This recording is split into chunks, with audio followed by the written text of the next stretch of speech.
Your Mystery Theater presents...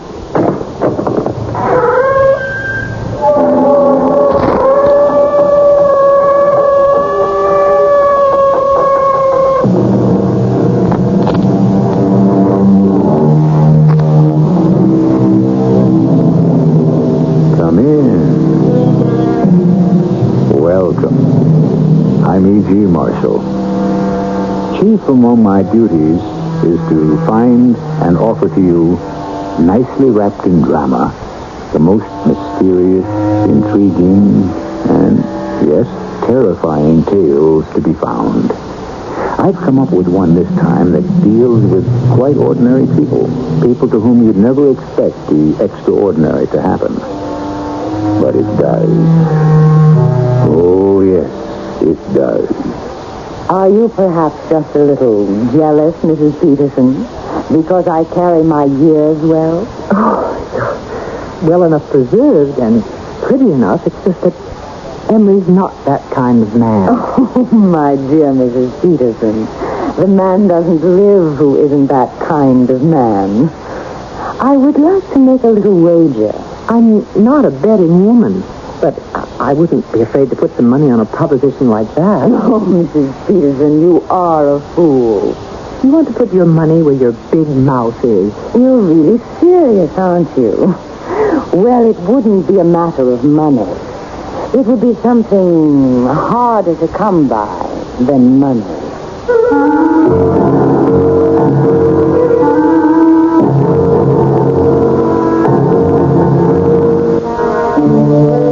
Our mystery drama, Dr. Peterson's Pills, was written especially for the Mystery Theater by Field and Farrington and stars Rosemary Murphy and Leon Janney. I'll be back shortly with Act One.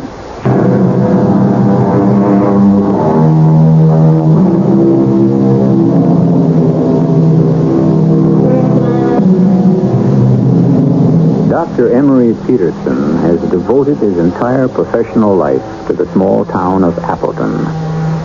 This is his story and the story of the people who wish to honor him for his lifetime of service to their small community. Nothing mysterious about that, you say? Nothing sinister? Well, just wait and listen. You want to know something, Daisy? The only reason I still make house calls? To get away from the sound of that darn telephone. That's fine for the doctor. It leaves the doctor's wife at home answering the phone and taking messages. You ever think of that? I thought you said you were coming with me this afternoon. Well, as long as the first stop is to see Agnes Sims, I thought I'd ride with you that far. I'll only be able to stay with her a half hour or so, though. Somebody has to be here. Don't forget your bag. Oh, I've got it right here in my hand. And your umbrella. No, it's not going to rain. Oh, for Pete's sake, answer the phone, will you, before I lose my mind altogether. Most likely left her keys in the car. Doctor's office. This is Mrs. Bell. Oh, you again. May I speak to the doctor? He's not available right now. He always makes his rounds of an afternoon. I think you'd know that by now. Well, can you tell me when he will? Who is it, Daisy? Just a minute, please. It's that woman again, that Nikki Bell. Oh, all right, I'll speak to her. What for? She's not a patient of yours. Still, I think I'd better. Make a liar out of me. Yes. Hello, Miss Bell. Well, now, I thought you were out making your house call. She didn't say I was out. She just said I wasn't available. And she didn't think I was. Now, what can I do for you, Miss Bell? Oh, you're so formal. Why don't you just call me Nicky? All right, what can I do for you, Nicky? Nikki, indeed. I think it's about time we had a little talk, don't you, Emery? May I call you Emery? No, I can't see you today. I can't see you until... Well, there's no way I can see you a minute before tomorrow night. Late at that. I'm not considered a terribly patient woman. Surely you can find a free half hour somewhere in today's schedule. I've got a half dozen house calls to make this afternoon. I'll probably have a waiting room half full by the time I finish supper. When I get rid of them, I'm going straight to bed. I'm no good to anyone if I don't get my sleep. Tomorrow, I'll have the same schedule, except I've got to go to some kind of a banquet in the evening and won't be home much before 10 or 11. Now, where can I fit you into a schedule like that? If I had a stomachache, you'd find time for me, wouldn't you? I'm trying to imagine you with a stomachache. I'll see you tomorrow. I wish that woman would leave you alone. The Lord knows, so do I, but she won't. What does she want from you? Nothing for a loving wife to worry about. And now I've got to get out of here. What was that about a banquet tomorrow night? There's going to be one, that's all I know. Ladies not invited? As soon as I get any details, I'll pass them right along. Oh, now where'd I put my bag? Right there on your desk. Oh. You left the keys in the car. I can see them from the window. Well, come on if you're coming. I can't wait around here all afternoon.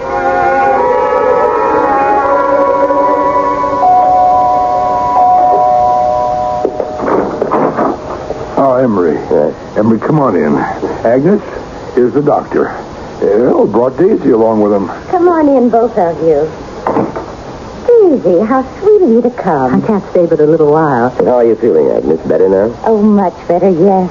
I just felt a little flutter about an hour ago and took one of your pink pills. I wouldn't want it to get around that I was neglecting Appleton's first lady. You mean the mayor's wife gets preferential treatment? Well, she's better as long as I'm the mayor.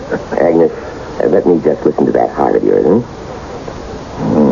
Emery, I came home for lunch and found her looking, well, I give her my word, more dead than alive. It frightened me. She was really fighting for her breath. Heart seems strong enough now. Just let me check the blood pressure. She overdoes. That's the trouble with her. All those committees, chairwoman of half of them. It's a wonder to me she doesn't just collapse altogether. Not as long as I have Emery's little pink pills handy. I made her take one when she was having her attack or whatever it was. Brought her right around. I wish you'd tell me what's in those pills, Emery. They calm my heart right down. But I swear I've seen them work on flu cases, stomach aches, you name it. A Peterson pink pill will cure it. What are they? All of us witch doctors have our secrets. The blood pressure checks out pretty good. I don't think there's been any real damage done, but you better take it easy for a while, young lady. Yum, what a bedside manner.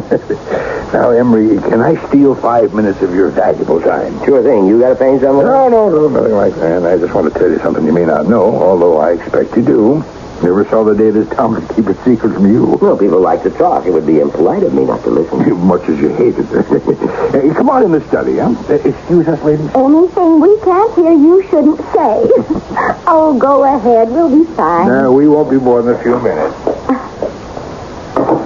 Speaking of people working themselves to death, when is Emery going to let up a little? Not in, as they say, the foreseeable future.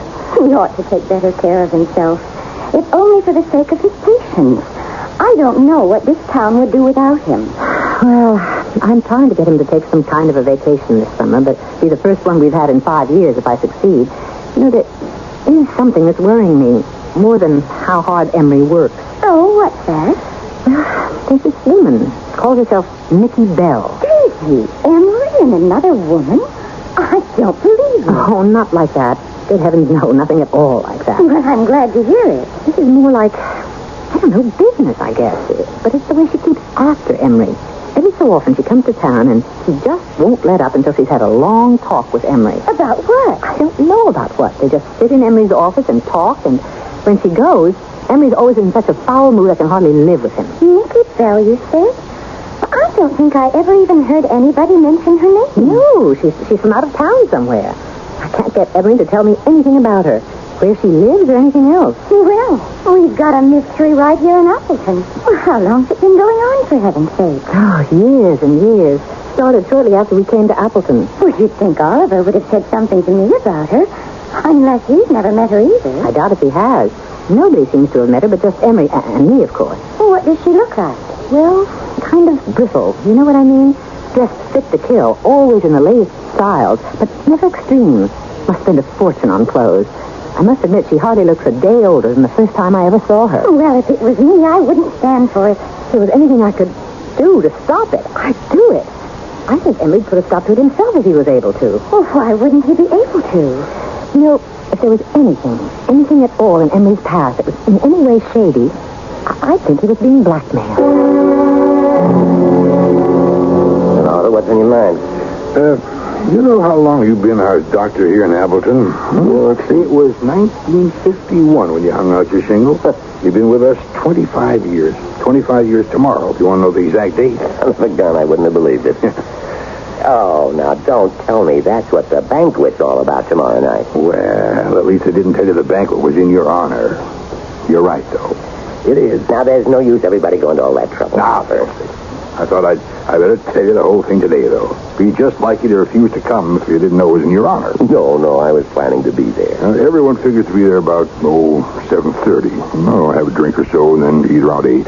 Presentation, I guess, a few speeches, after dinner. Presentation? Yeah, just a little something to commemorate the occasion, that's all. Well, now, if this town is figuring to put me out to pasture, let me just tell you, they've got another thing coming.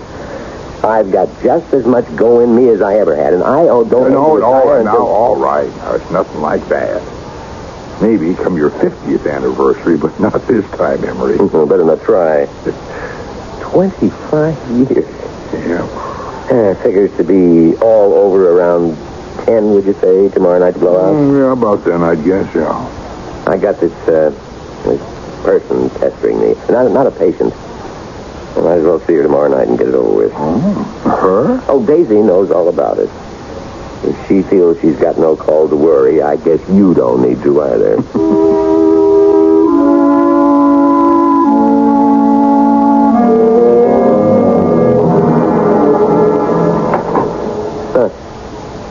Is that you in there, Miss Bell? I thought you were going to call me Nicky. Mind telling me what you're doing sitting in my car? Waiting for you, Emery. I should have thought that was plain enough. I'll have to ask you to get out, Miss Bell. I've got no time for you this afternoon. That isn't very friendly. I'm sorry. It's the best that I can do. I told you I'm not known as a patient individual. And we do have certain matters to discuss, don't we? At the proper time, maybe. I'll have to ask you to get out of my car, Miss Bell. As long as we're both here. I told you I could talk to you tomorrow night, and that's what I aim to talk to you. Since there doesn't seem to be any way out of it altogether. Tomorrow night around 10. Maybe a little later. How are the pink pills holding out? An adequate supply on hand? All I need. I bring up the matter of the pills, Doctor, to remind you, in case you need reminding, how very much you need me. I know exactly where we stand. And you'll keep it in mind when we have our little talk tomorrow night, won't you? The fact that I am indispensable to you? The fact of the matter is, I think you exaggerate that some. Don't you lose sight of the fact that I'm a pretty darn good doctor. Well, these things will all be on the agenda tomorrow night, won't they? I think, in fact, a complete re-evaluation of our relationship will be in order.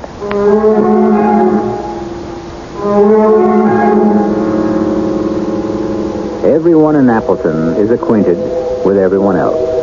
And, as in other small towns, there seem to be more workable friendships than are found in large cities. Everybody's business is the property of his neighbor, and there is little fertility for the growth of dishonesty. Put a mysterious stranger in this bucolic setting, however, and trouble is what you are very likely to stir up, as we shall witness when I return shortly with Act 2.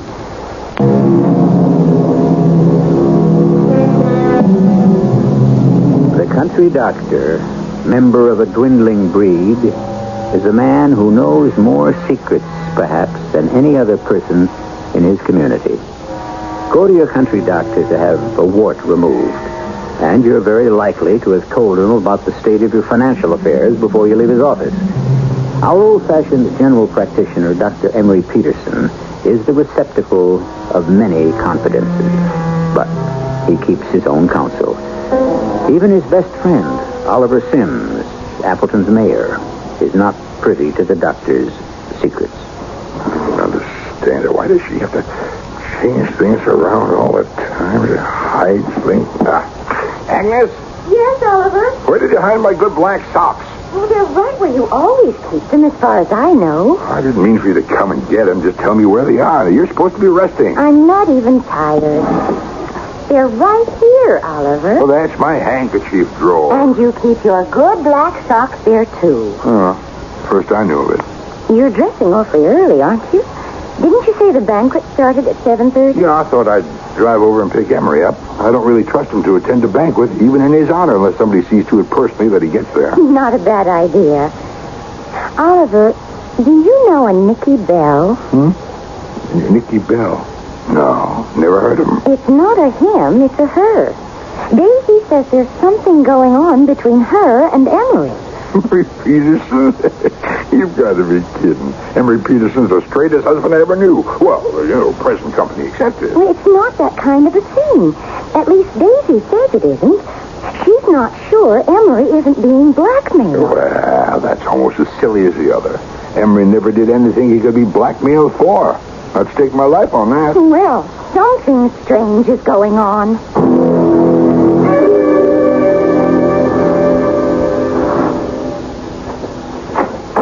Hello, Oliver. I bet you thought I wouldn't be ready, didn't you? I wouldn't have bet much on it either way. Hello, Oliver. Evening, Daisy. Next time you arrange a big blowout like this, we'd all take it kindly if you'd invite the ladies. Well, we wanted to. No, honestly, no, we did. We talked about it, Daisy. Look, it just ain't room. Every man in this town's coming, or close to it. We got the high school gym, and that's the biggest room in town. It's just barely going to seat the men. There just wasn't room for the wives. Honey, a man deserves a night out now and again anyway. We haven't got time for an argument, so I won't answer that. Yeah, she's right. We better get moving now. I'm as ready as I'll ever get. What are you taking your bag for? You won't need your bag, will you? Just in case the food poisons somebody. I'd feel naked as a jaybird if I didn't carry this thing. Now, the folks over at the Mayflower Hotel in Sugar Grove are catering the affair, Armory, and never poisoned anybody yet that I know of. How's Agnes doing this evening? She seems fine. I was trying to get her to rest, but she bounces like a rubber ball. Fine woman, Agnes is.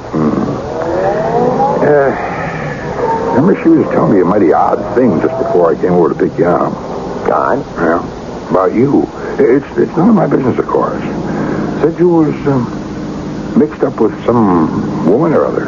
What? According to Daisy. Oh, Daisy talks too much. No, I told Agnes, of course, it couldn't be true. Well, in a way it is, and in a way it isn't. Huh? I am mixed up with a woman, all right. What?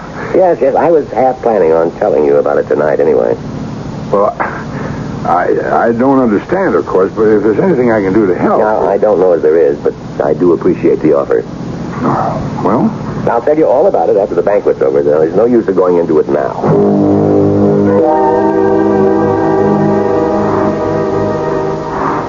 Just keep your shirt on, whoever you are. I'm coming. Oh, the doctor isn't here, Miss Bell. I know. I came to see you. Whatever your business is, it's with my husband, not with me. Still, may I come in? I'm not going to try to sound hospitable, Miss Bell. You can come in if you insist, but I'm not going to pretend you're welcome. Thank you. As a matter of fact, Emery assured me you wouldn't let me in, even if I pointed a gun at you. He is wrong sometimes, you see. You and he are on first-name terms, I take it. Well, after all, we've known each other for a long time, haven't we? Almost 25 years. However, I'll admit that although I call him Emery, I can't seem to get him to call me Nicky. Good for him. That's your first name, is it? Nicky? That's what my friends call me. I think I'll just keep on calling you Miss Bell, if you don't mind. Why should you be so intolerant of me, Daisy?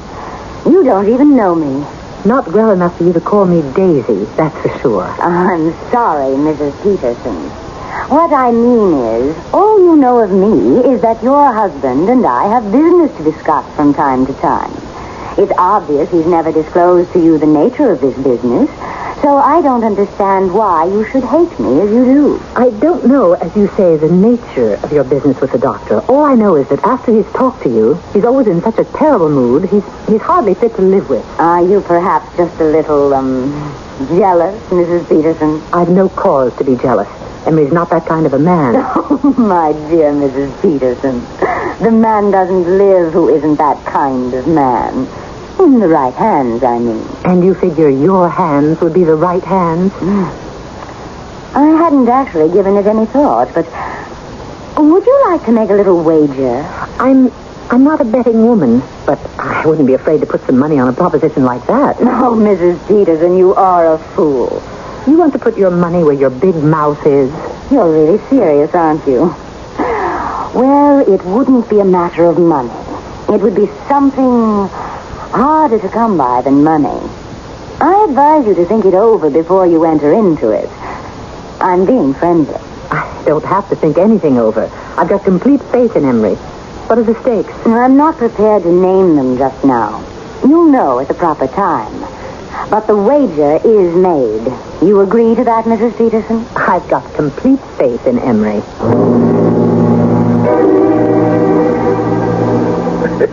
Well, Emery, I have to compliment you on your acceptance speech. You went right through it from start to finish without insulting a living soul. And I didn't even speak disrespectfully of the dead, if you notice, Oliver. Now, look, I'm going to say this only once. I was touched.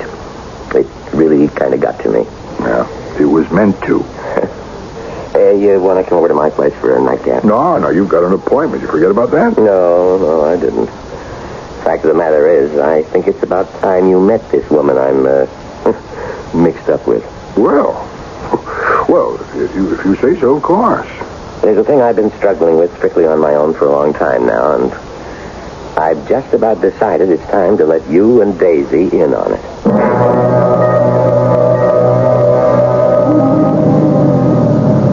Oh, Lord. What's the matter, Emery? That's the woman I'm mixed up with. You see her down there at the corner under the streetlight? Oh. Say, Emery, that's a damned attractive woman. Even from here, I can see that. I never said she wasn't, Oliver. What's she doing waiting out here? I told her Daisy wouldn't let her in. Listen, you go on inside and tell Daisy the woman's out here and I'm talking to her. Yeah. I'll go down there and see if I can persuade her to stay outside until I've had a couple of minutes alone with you two. Okay. She sees us all right. Eyes in the back of her head, that one. You go on inside. Pour yourself a brandy. I won't be long. Yeah, I was about to say, if you need help, just sing out. That's not as funny as it sounds.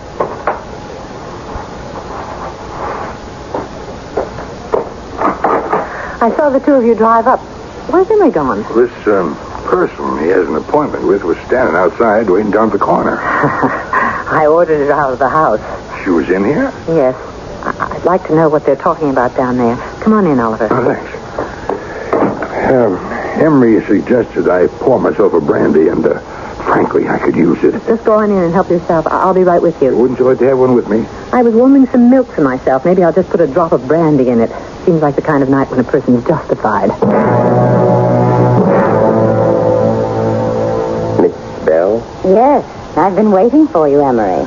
I do wish you could bring yourself to call me Nicky. Not a matter of bringing myself or not bringing myself. It's just that I don't want to. But we've known each other all these years. Don't you get tired of the formality? I get tired of a whole lot of things. Things could be different for us, Emery. Very, very different. Just what are you getting at? I'm trying to be friends. Can't you understand that? You're getting off to a pretty late start. Do you know one of your greatest faults, Emery? You constantly downgrade yourself. Don't you ever look in the mirror? You're a handsome man. I gave up worrying about whether or not I was handsome shortly after Daisy agreed to marry me. Perhaps that was a mistake. Emery, tell me. I want the truth now. Do you honestly love Daisy? With all my heart. Oh, well, this may take a little longer than I thought. What are you talking about? Don't you think we ought to go in? Daisy must be wondering what we're doing out here all this time.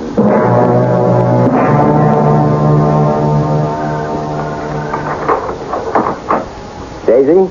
In here, Emery. We're in the living room. Are you going to tell them about me? Both of them? I think it's about time, don't you? Come on in. I was about to send Oliver to look for you. The two of you out there all alone. And there is no need. That's nice. So, a battle is lost. The war is still on. What are you two talking about? Silly woman gabble. Would you like a little brandy, either of you? Nothing for me, thank you. I think I'll have one, yes. Fact is, I think I'll have a double. And this is Mr. Sims, isn't it? The mayor of Appleton. Allow me to introduce myself. I'm Nicky Bell. How do you do? Actually, my full name is Nicole Beelzebub. A family name. I found it simpler for earthly purposes to shorten Beelzebub to Bell. And my friends all call me Nicky. Or a few of them, Old Nick.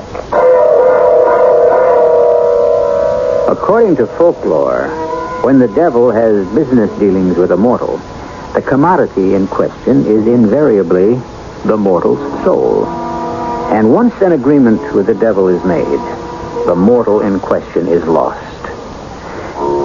there must be some means of escape. In the case of Dr. Peterson, I'm not prepared to give him up as lost. We'll see whether or not I'm justified when I return shortly with Act 3.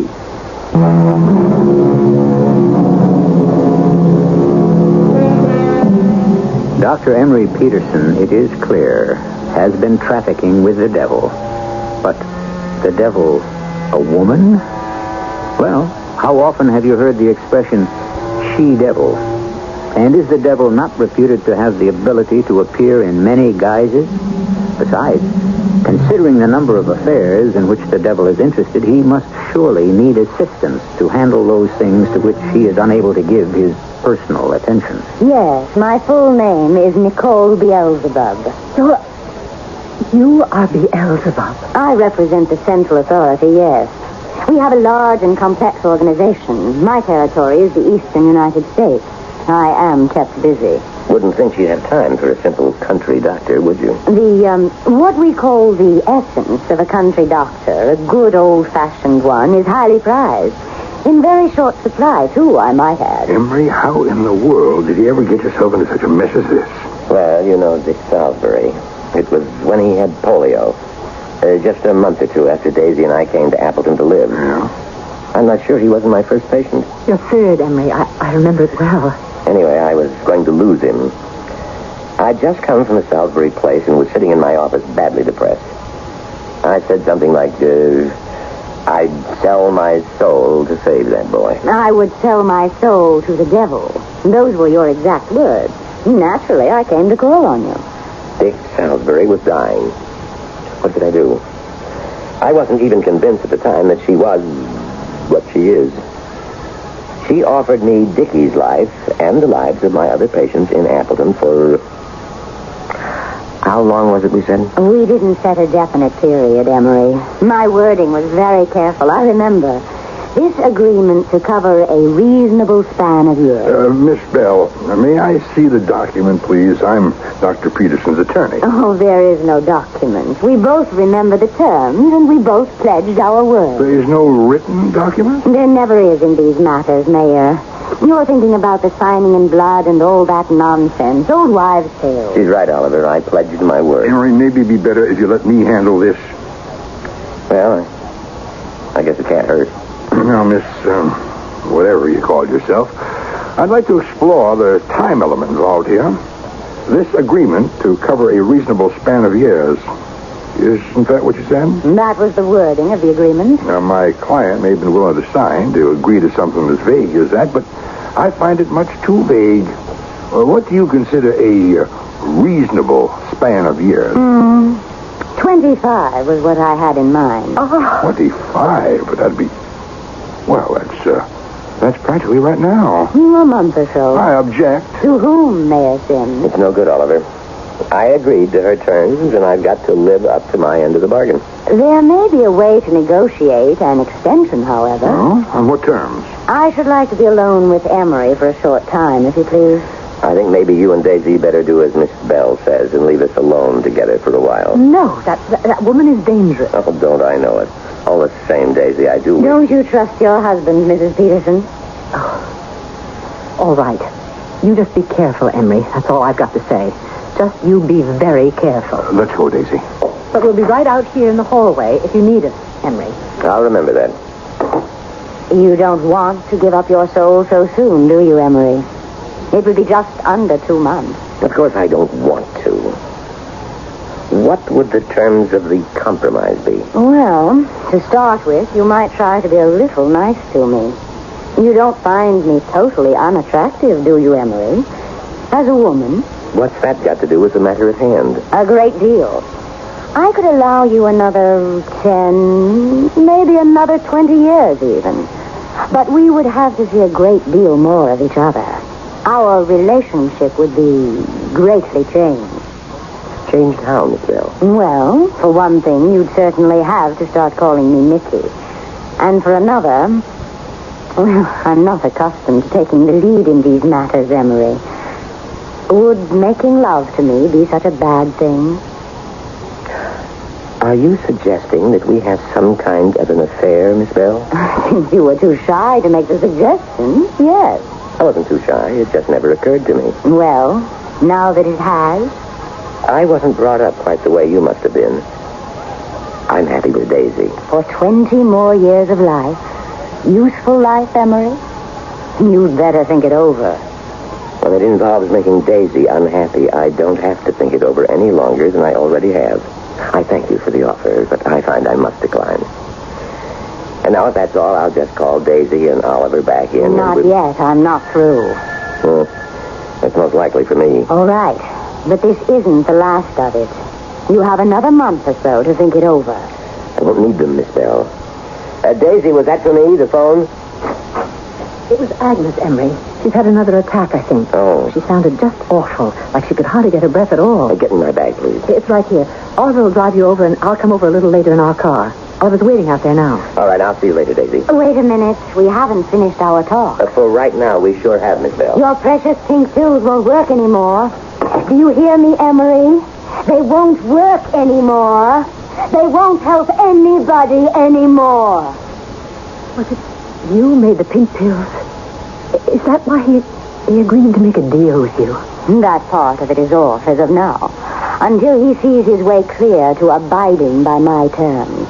Didn't get anywhere with him, huh? So you've won another battle, Mrs. Peterson. But the war has just begun. If you want my opinion, it's already over. I've got faith in Emery. Incidentally, what were the stakes? Our bet, you know? They were and still are. Emery's soul is all yours if I lose. Both his and yours are mine if I win. And I intend to win. Mighty high stakes, I must say. But you've lost already. I took two of the pink pills. They're not... They don't seem to be helping much. Adrenaline. Oh, I wish Daisy were here. Emery, is she going to be all right? I hope so. Oh, God, if we only had a hospital in Appleton.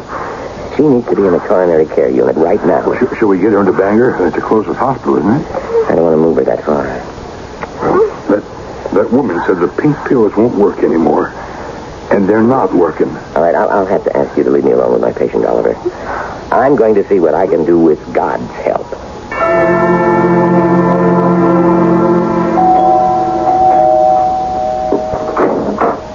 Oliver, I apologize for bringing this woman or whatever she is with me. She just would come. I couldn't stop her. It's all right. All right, come in, Daisy.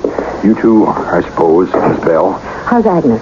Well, not at all well. She's having trouble breathing. She seems to be in a great deal of pain.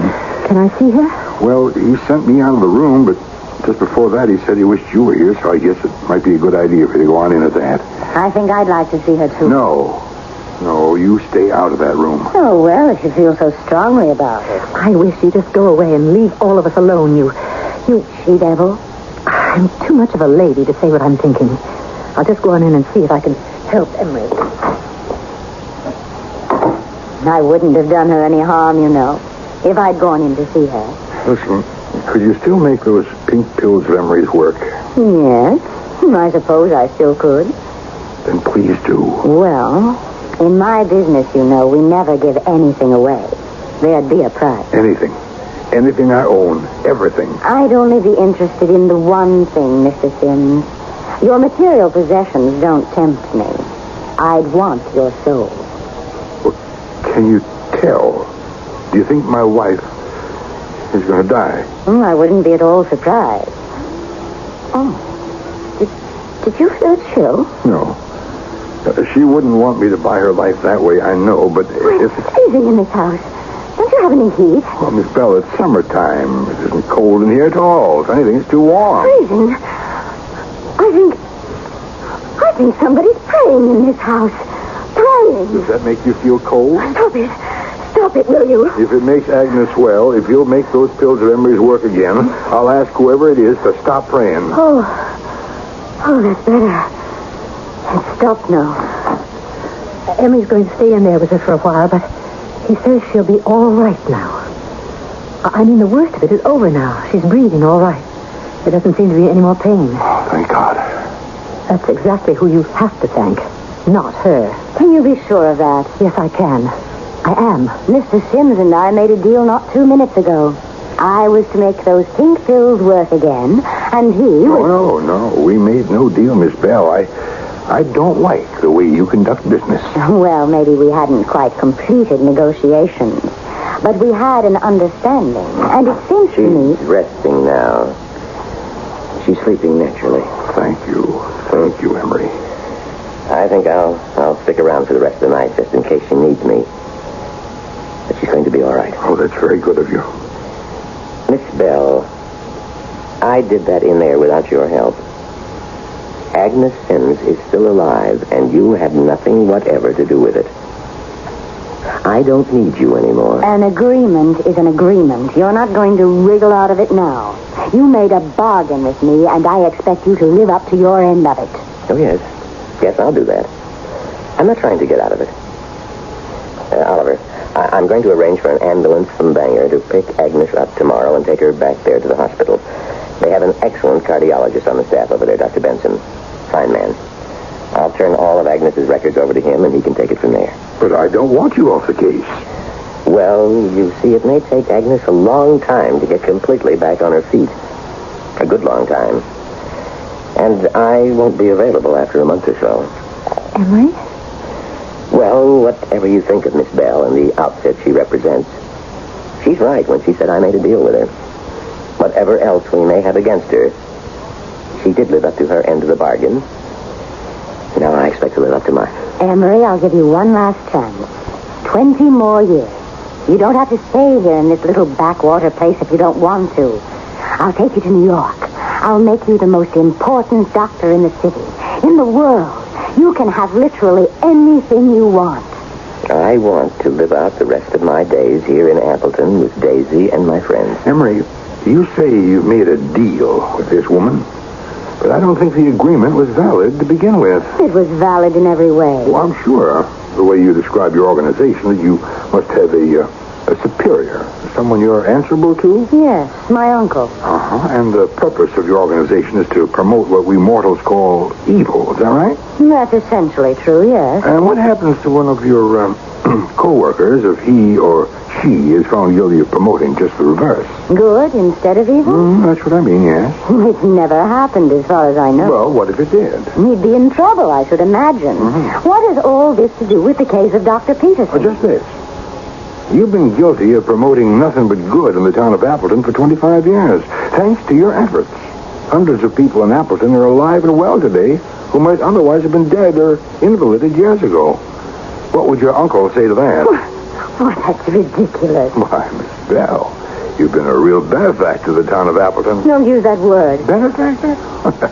Well, just look at the facts. But I've got Emery's soul to show for it. What do you say to that? I'll be bringing Emery in soon. And also bringing all your good works in Appleton to the attention of your, uncle. Don't you think that'd be wise? Well, he'll understand. Well, what he'll understand, I suspect, is that he's been harboring a downright angel in his organization. Now, if you'll take my advice, Miss Bell... I don't want your advice. Well, if you'll take it anyway, you'll go far away from Appleton and forget that you ever got mixed up with a country doctor by the name of Peterson. If there's anything in this world that I hate, it's a down east lawyer. All right, all of you. But you haven't seen the last of me.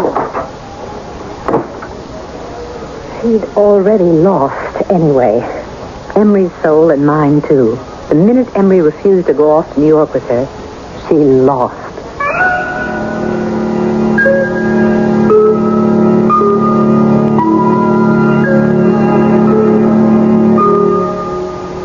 If Nicky Bell's uncle has the intelligence network I've always suspected him of having, the odds are pretty good he'll learn all about her good works, even though she didn't bring Emery Peterson in with her. It would be interesting to know what his reaction would be. Interesting, but not interesting enough to tempt me to go down there and inquire. I'll be back shortly.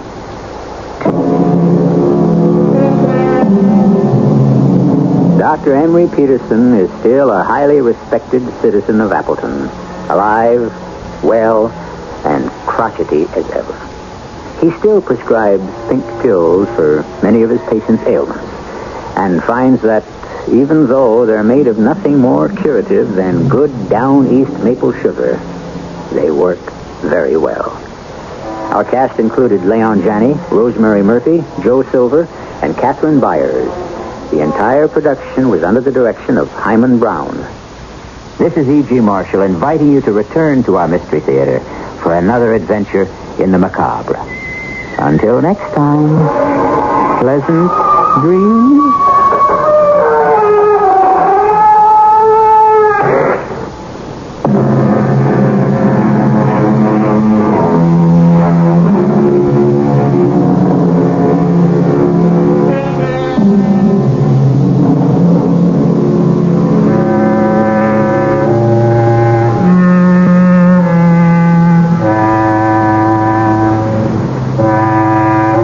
The CBS Radio Mystery Theater presents...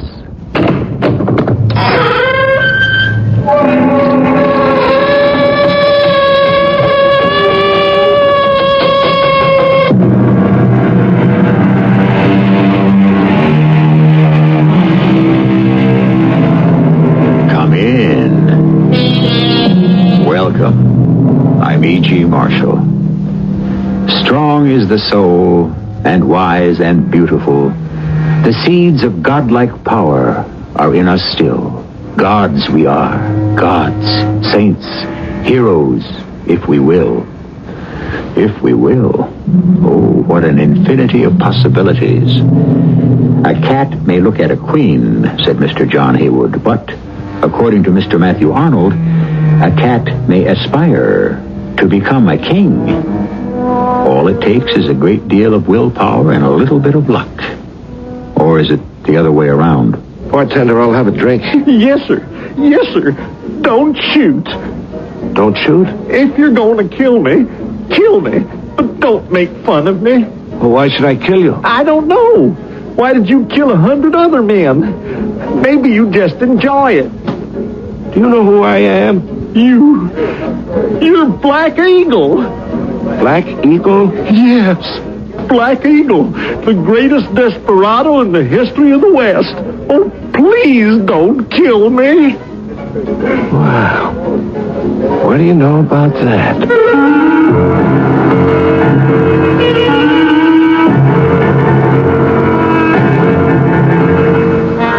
Our mystery drama, The Passing of Black Eagle, was adapted from the O. Henry classic, especially for the Mystery Theater by Sam Dan, and stars Robert Dryden and Larry Haynes. I'll be back shortly with Act One.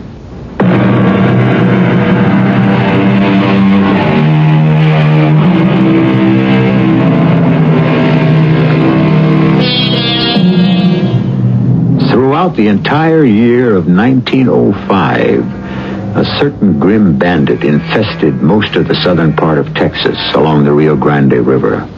He was known only as Black Eagle. Many fearsome tales are on record concerning the depredations caused by him and his followers.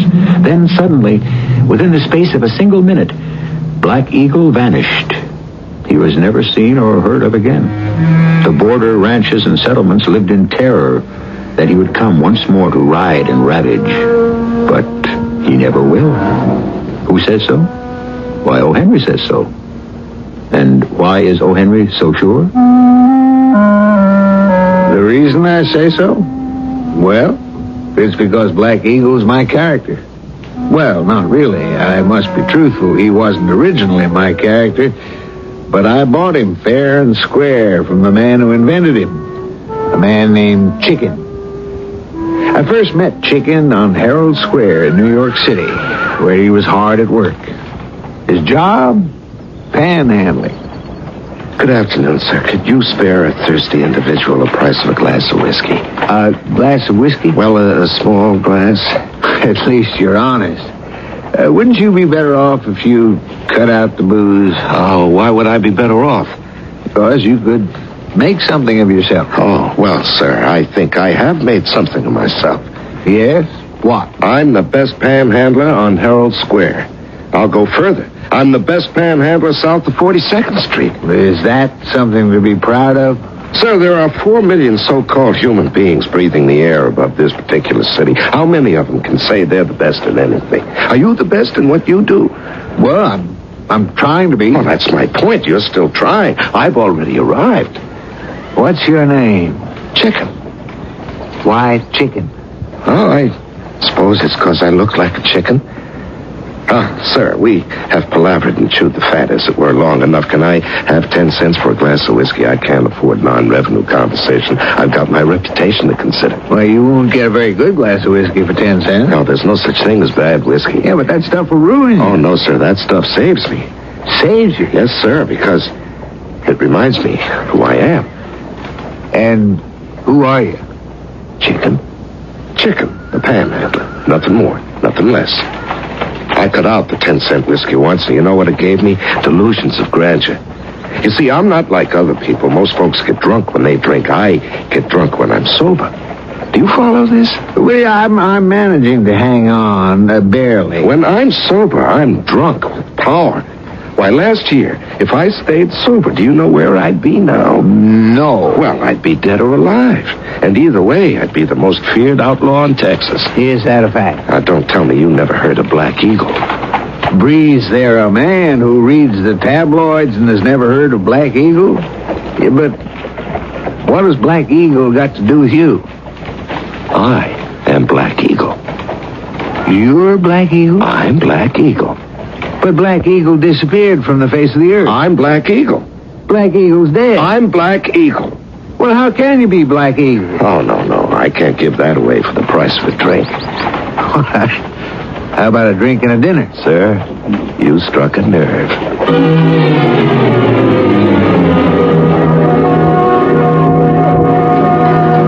More of anything? Oh, more of everything. Waiter, this gentleman here is still hungry. You, sir, are an excellent host. And while we're waiting, the story of Black Eagle. Oh, well, sir, for many years, I have wintered in the South. The South? If you should ever become a bum, and it's a splendid life, spend the cold months in the Southwest. The best place is the Texas cattle country. The Texas cattle country? Why, I would think that I know what you would think, but you're wrong. They're the sweetest, kindest, gentlest people in the world. Mild and salubrious, just like the climate. Oh, yes, it's always spring. There's always music in the plazas. Well, there I was in a saloon in this little border town of Las Rojas. And the bartender was lecturing me on my morals and my lineage when I was enjoying the free lunch. Why, you low-down, wall-eyed, thieving varmint. You ever earned an honest dollar in your whole misbegotten life? No, sir, but I never earned a dishonest one either. You know what you look like? You look like a chicken. Yeah, a miserable, no-account barnyard chicken, scratching here and pecking there, and... Uh-oh, you better run for your life. What? Your life is in mortal danger. Here she comes down the street. Here, who comes? Faith Hope Alabaster. Well, who is she? Colonel Jethro Alabaster's sister. Well, why is my life in mortal danger? Because one look at you, and it is an obvious fact. What is? That you're a drinking man. Well, I never denied it, nor tried to hide it. Well, friend, Miss Faith Hope is with the Anti-Saloon League. She's president, vice president, secretary, treasurer. Now, she comes in here regular and busts up the place. Of course, later, the colonel pays for the damage, but you better leave. You mean she just comes right in and breaks up everything? That's the truth. And you let her do it? Well, it seems like the wisest thing to do. It does? Yeah, you see, she has this fella who works as her handyman. Yeah? A fella by the name of Percy. Percy? That's right.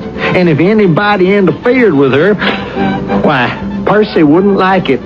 You mean the folks hereabouts are scared of what a fella named Percy might or might not like? Well, that's about the size of it. Well, it's a peculiar town. Well, as I was saying, I have to stay here, but you'd better leave. Why? Because she'll take one look at you and she won't let you live. She'll jaw at you and lecture you and... it's too late. Chicken looked toward the door.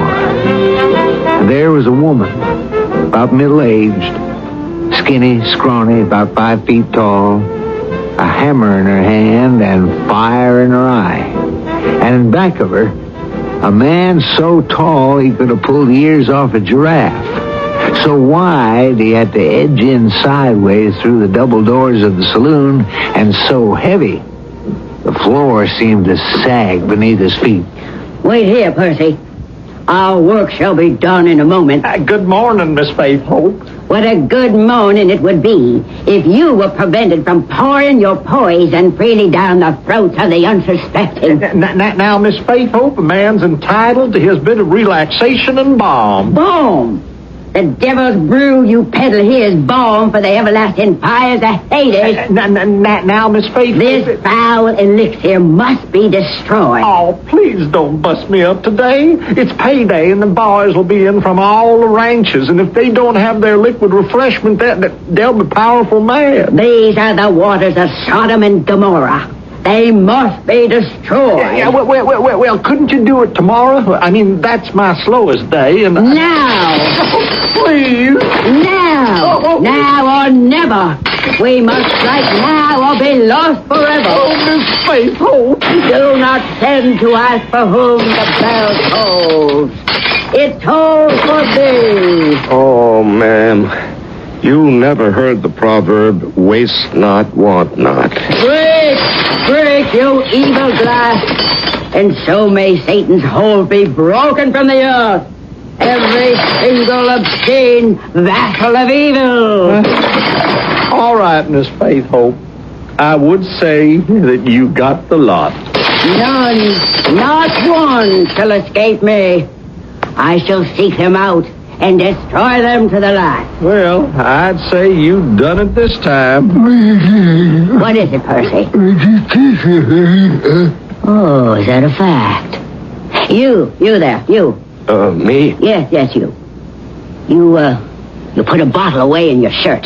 Oh, I'm sure you're mistaken. Hand it over, please. I don't know anything about a bottle. The bottle. You'd better give her the bottle. No, Percy, don't. I'm sure he'll see reason. No, wait, no. No, Percy, don't!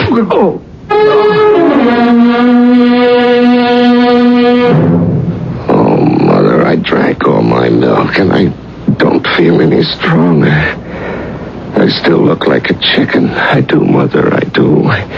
Everybody says I do. Oh, my head. It hurts. Oh, everything's gone round and round. And where am I? What is it? You're here. Oh, where is here? My house. And who are you? I am Faith Hope Alabaster. I'm sorry. Percy doesn't know his own strength. Oh. At first we thought you were dead. Oh, I feel dead. And so we carried you to Deacon Fallowell's livery stable. He's the undertaker. You were being measured for a coffin when your eyelids fluttered. It's a shame. Everyone was looking forward to the funeral. Oh, well, I hope no one was disappointed. Oh, you'll be disappointed. I bought you the most beautiful coffin. Oh, well, that was very kind of you. Well, it was the least I could do. Well, now that I'm not going to be buried, I'd better be moving along. Oh, no, you couldn't possibly leave now. For 2 reasons. First, you're too weak to travel. And second, your soul has to be saved. Well, ma'am, there's one remedy that can take care of both of these contingencies. There is? Yes, it'll make me feel well enough to travel, and it'll sure save my soul. And what's that? Look, a bottle of good old 10-cent whiskey. Oh, you can't drink whiskey anymore. I can't? Why not? Because you've taken the pledge. Pledge? I don't remember taking any. What I meant was, you're going to take the pledge. Oh, now, ma'am, I have no such intention. Oh, but Percy and I have our hearts set on your salvation. Surely you couldn't disappoint us. I ask for nothing, ma'am, but to be let alone. Now, sir, could you find it in your heart to disappoint Percy? No. Now that you mention it, how could anyone disappoint Percy?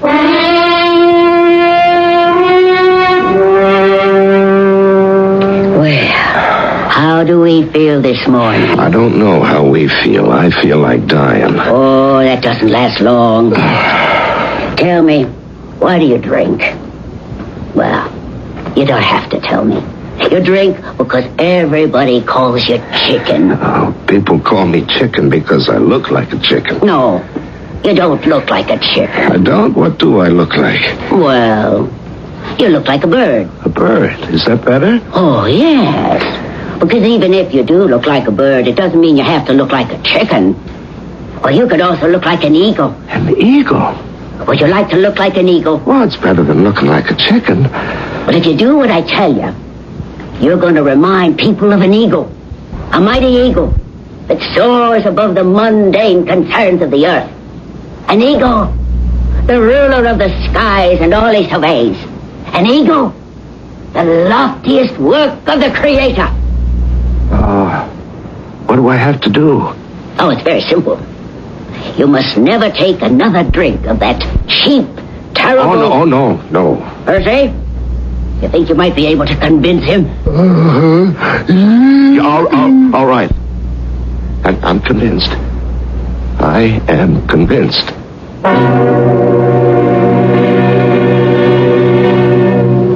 What is that little verse?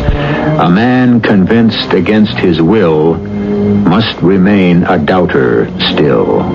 Is that the way it goes? Well, something like it anyhow. Well, we're about to witness a conversion. For better or for worse, only time will tell, and not too much time at that, for I shall return with the second act in a few minutes.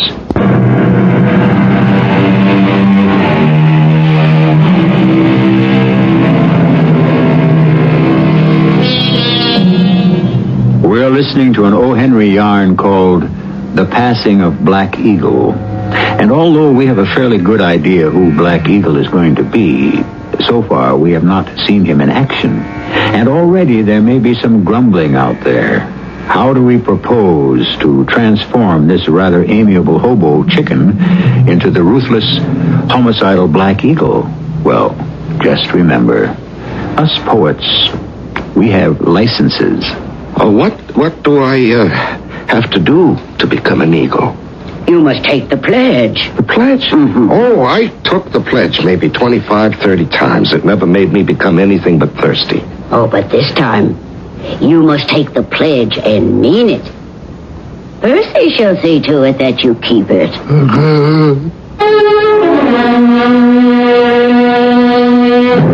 Poor chicken. The days passed, and he lived through the tortures of the damned. Percy walked with him everywhere, never let him out of his sight. Percy enforced the law, and Chicken obeyed the law. After a while, strange things began to happen inside of Chicken. Strange feelings, urges, ideas. He would sit in silence for hours, thinking and talking to himself. Miss Faith Hope Alabaster says I could look like an eagle. Well, the fact is, many people can remind you of some kind of animal. At least I don't remind people of a pig or a hyena. No, I'm an eagle. And the world will hear from me. I'm sorry we had to leave you here all alone in the house. But there was work to do once again in Jack Marlborough's saloon. Oh, how did it go? Oh, it always goes well. Here, I brought you something. What? Oh, what does it look like? Bottle of whiskey, of course. Salvaged from the wreckage. Here, take it. But what do you want me to do with it? What do you wish to do with it? Well, good night. She'd left the bottle on the table. He looked at it for a moment, and then he yawned, stretched, and fell fast asleep. And he dreamed. It was a marvelous dream. There was an eagle. An enormous eagle. A black eagle. And this eagle, it soared high in the sky. Every time it flew above people, everyone became scared and started to run. Everywhere the eagle flew, there were other eagles who flew with him. Oh, they were much smaller eagles and not nearly so strong nor handsome. But they followed this big black eagle, and his word was law. He was Black Eagle, ruler of all he surveyed. Good morning. Good morning. Congratulations. On what? Oh, you passed the test. What test? The bottle. You see? It's full. Oh, I didn't even think of that. Well, that's why you passed the test. And now you are prepared to go out into the world and become an eagle. An eagle? An eagle among men. Oh, I've got a present for you. Here. I couldn't take so much money. Oh, it's not very much. Only $100. $100? You can't give me $100. Why not? That's too much. To start life anew? With an eagle? No, well, I'll be tempted to... Oh, no. No longer. You have conquered temptation. Now, go out and become an eagle. What's an eagle supposed to do? Well, an eagle's supposed to... He's supposed to... Well, he's like all the rest of us, I guess. He's just supposed to do the best he can. And so Chicken walked down the streets of Las Rojas with $100 in his pocket. Never had he seen, much less possessed, such a munificent sum in his entire lifetime. He didn't know where he was going or even what he wanted to do. Then he passed by a shop that said Gentleman's Furnishings. And he looked at his ragged coat, trousers, and before he knew what he was doing, he'd walked inside the door. It was a small shop, rather dark and musty, as if no one had been in there in years. Chicken was almost ready to walk out when an incredibly old man seemed to materialize out of nowhere. Could you show me an old second-hand suit? Black Eagle, is it you? Who? Yeah, it's you. Come back from the dead. Look, all I want is an old... You were killed in 71. That's mighty nigh 35 years ago. No, I wasn't. That's what I said. You wasn't. Everybody maintained you was dead. But I'm the one kept saying you can't kill Black Eagle. And it's true. You're alive. Sir, I fear you have me confused. Confused? That's what everybody keeps saying to me. Pop, you're confused. What would they say if they could see you now? Oh, I knew them Yankee bullets could never bring you down. I knew it, boy. Sir, all I want... Sir. Who you calling, sir? It's me. It's Pop. Old Pop Needles. I give you your first horse, your first gun, your first drink of liquor. Sir, I need some clothes. Yeah, I know that, son. You look a sight. I came in here to buy an old second-hand... Buy? You think you can buy anything from old Pop? I got your old black suit here. I kept it clean and ready waiting for you. Yeah, but you see... Come on, get into it. You'll see how nice it fits you. Well, I'm not sure that I... They belong to you, son. Oh, I knew you had to come back one day. Well, I really didn't want to buy such a black... And look what I've been holding for you. Your 2 Navy Colt 44s, cleaned and oiled and ready. Now you just wrap that cartridge belt around you and place them 6-shooters in the holsters where they belong. And oh my, yes, it's Black Eagle come back again. Oh, sir, I am not Black... I know. It's a hanging if the Yankees find out. But you can trust me. I'm Pop. Old Pop. Now, I'll tell you what. I'll hide you here till it gets dark, and then I'll get you a horse. Oh, but Now, boy, you gotta be careful. After all, never forget, you're Black Eagle. Then and there, Black Eagle was born. Or at least, he was christened. And poor Chicken caught a glimpse of himself in the black suit, the wide black sombrero, the black silk neckerchief, the black gloves. And it was a sight to chill the blood. For here indeed was a Black Eagle, a killer Black Eagle, a Black Eagle meant to perform black deeds. And so, Black Eagle mounted the horse that the old man had given him and rode off into the night to begin a legend. Yes, a legend. He had everything he once thought a man could want. The power of money, the adoration of women, the fear and respect of men. But still, he was unhappy, without knowing why. But now we must leave Black Eagle for just a moment and repair to the campsite of one Bud King. Bud King is an outlaw and the head of a band of outlaws. Outlaws who held sway in the country that lays between the Rio Grande and the Nueces River. Bud is talking with a female companion, a lady we shall call Kitty. You know where Charlie and One Eye are tonight, Bud? I got an idea. Out looking for that Black Eagle. You know why? I know why. I hear they're wanting to become leader of this outfit. But, Bud, this is your gang. You always been leader. Boys don't want me no more. And you know why.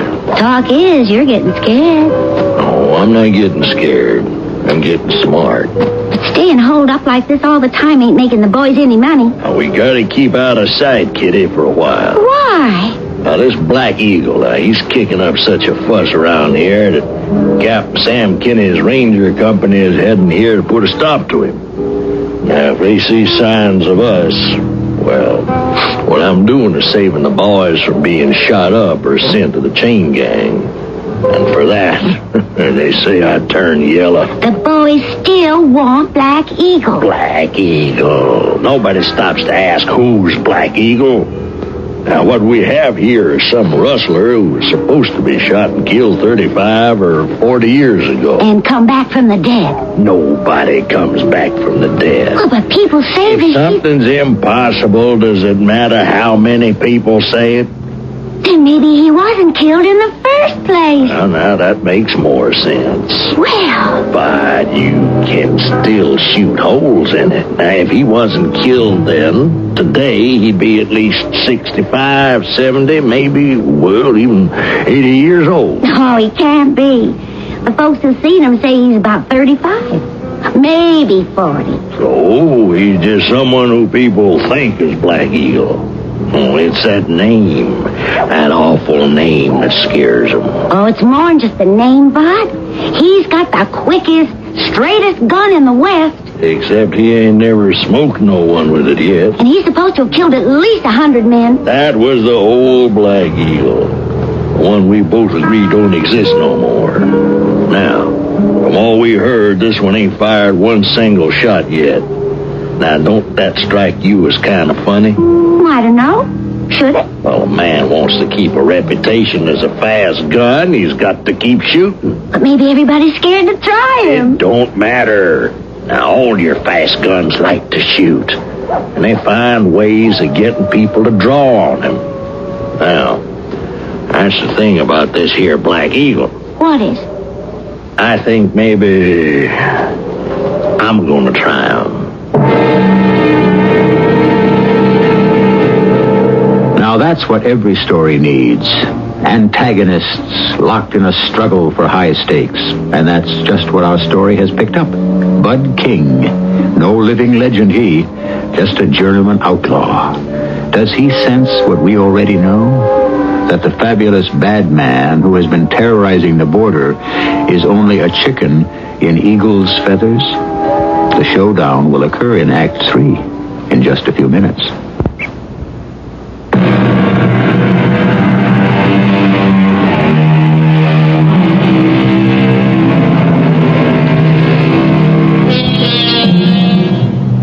Fine feathers, they say, do not make fine birds. In that case, how do you account for Black Eagle? We know Black Eagle is, in actuality, a hobo named Chicken from New York City who winters in the Southwest. He has become the legendary Black Eagle through a series of circumstances that are really too complicated to believe. So just relax and take O. Henry's word for it as he resumes telling the story. And so Black Eagle waxed fat and prosperous. Life had never been so easy and pleasant. His cup was running over, and with strange liquids like water and milk. Well, he is comfortably ensconced in the guest room of a rancho one night. It was an honor to the ranchero to entertain so great a hero when our Black Eagle received a visitor. Black Eagle. Yes? It's me. It's Pop. Oh, Pop. Listen, son. This can't go on. Oh, what can't go on? The way you're living now. Oh, no? No. You know what's wrong? No. You ain't killed nobody since you got back. Oh, well, Why? Why ain't you killed nobody? Well, I didn't have to. You did have to. They won't fear you no more. And unless folks sees a corpse now and then, unless folks get to see that lightning draw of yours, that dead Abe, they just ain't gonna believe it. Well, It's got to be done.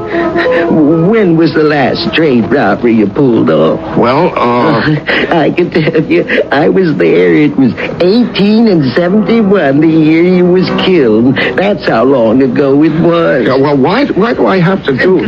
There's got to be another one soon. And you just have to find a way to kill somebody, too. You just got to hold up a train. Well, I can't hold up a train by myself. You won't have to. I won't have to. What do you mean? You're going to have a gang. Just like in the old days. A gang? Where am I going to get a gang? There's a ready-made gang just waiting for you. Oh? You heard of Bud King? Bud King? He's old Tom King's boy. Bud ain't to show he's the old man was, but he's a solid sort of feller. Well, two of the members of his gang looked me up. They asked me if you would become their leader. Their leader? The leader of Bud King's gang. Oh.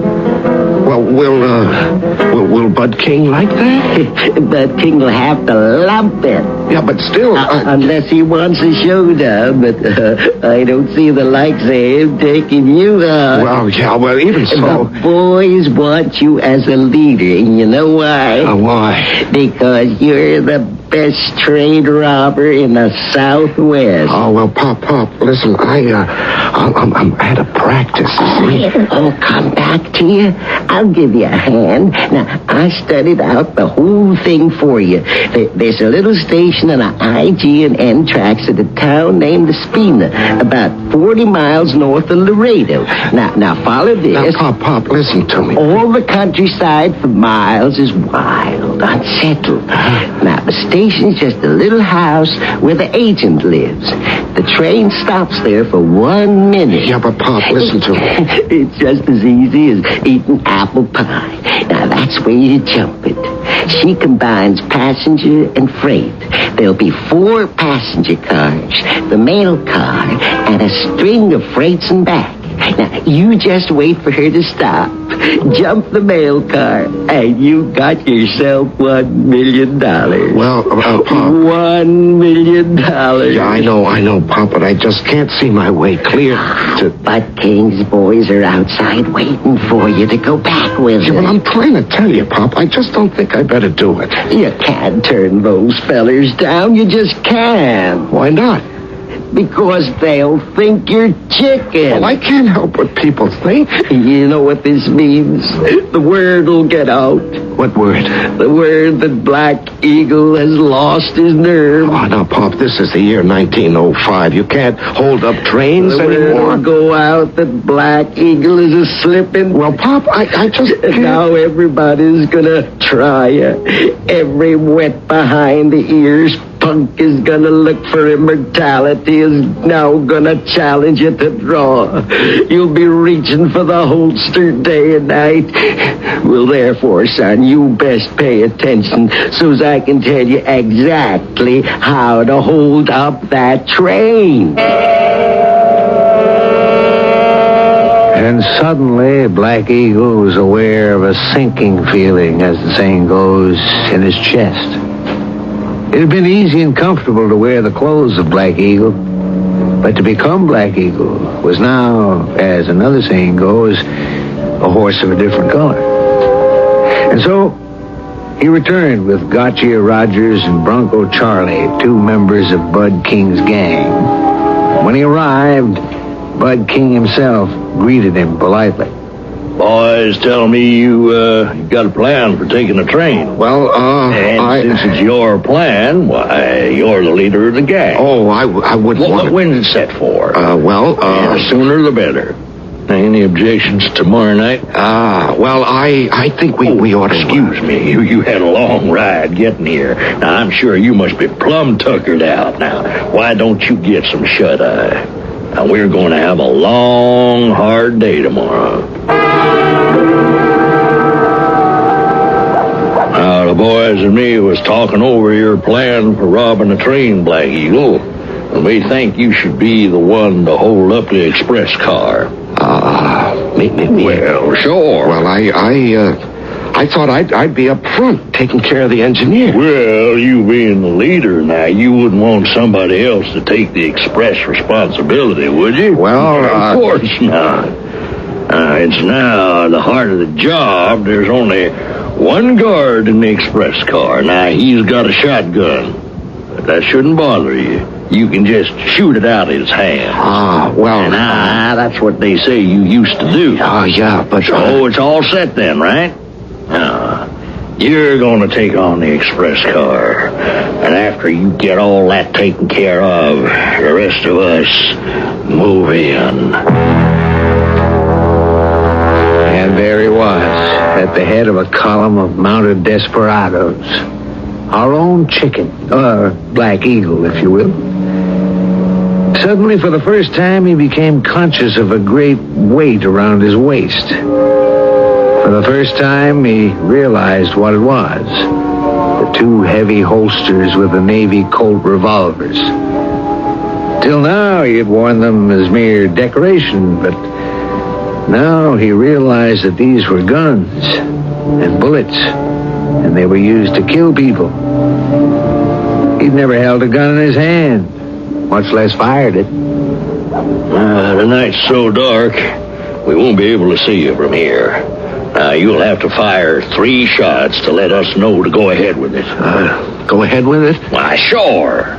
If you can't handle the express car, there ain't no sense us trying to hold up the rest of the train. Oh. Now, you remember, she only stops for 1 minute. So that's all the time you got to do your part of the job. 1 minute, huh? 1 minute to get the express car guard and give us the signal to do the rest of the train. 1 minute. Mm-hmm. And I can't tell you how excited the boys are. The thought of getting that $1 million.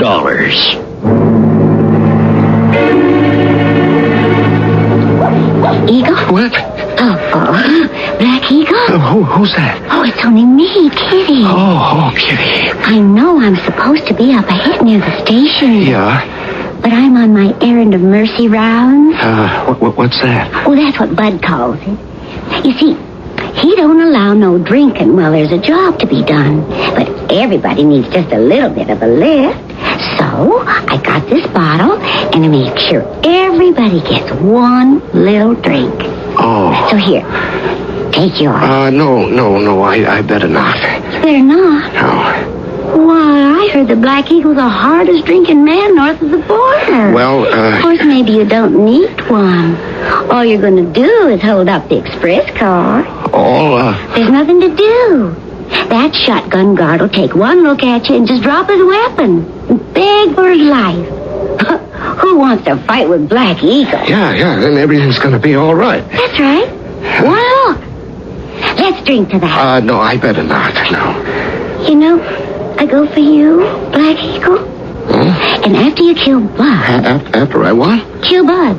Oh, you have to kill Bud.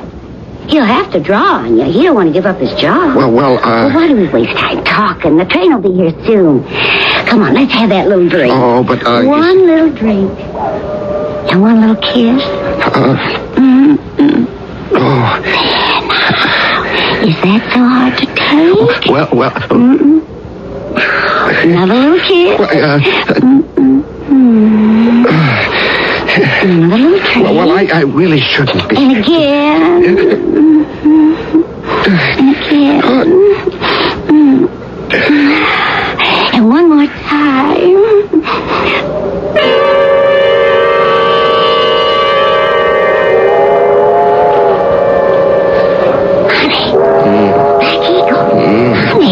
Wake up. What? Wake up. The train's coming. Train? What train? Oh, you're my hero. To think you could sleep just as calm and cool a minute before you have to hold up a train. Honey, you get to the express car now. I have to run ahead to the station. The station? Oh, there's more left in the bottle. You want it? Yeah, sure. What a question. I'll see you afterward, honey. And be sure, Bud don't shoot you in the back. Where am I? What am I doing here? What are these guns and this hat? Oh, no. The railroad cop will think I'm a bandit. I better get rid of them right now. And this hat. And, there's a train. This freight. There's an open door. Maybe I can climb into it. Climb into this boxcar. Oh, my head. Oh, I gotta climb up into this car somehow. One hand, friend. What? Grab hold. Oh, yeah, sure. Thanks. Up you go. You're gonna like this boxcar, Fred. I always pick one with lots of nice Excelsior on the floor. Nice and comfortable as a Pullman. Hey, Snuffy. That's old Coney Island Snuffy, huh? And you're Chicken. What are you doing out here, Chicken? Oh, I always spend the winters out here, Snuffy.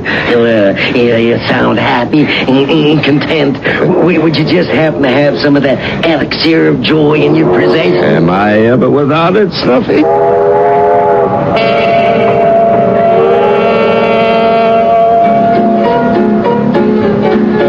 And so you claim you were actually Black Eagle? Oh, yes, sir, I was. And had you remained sober that night, you would have actually held up that express car? Oh, no, sir. No, you've got it wrong. Had I remained drunk. You see, sir, I'm drunk when I don't drink. Drunk with power. It's only when I drink that I'm sober enough to realize I'm only a chicken.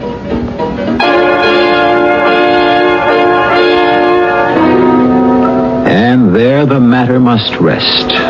O. Henry passes the story on to us just as it happened, without comment or explanation. If you think it's too far-fetched, why, just examine some of the things you think are so logical, and you'll find them just as what? At any rate, you'll find me here again in just a few minutes.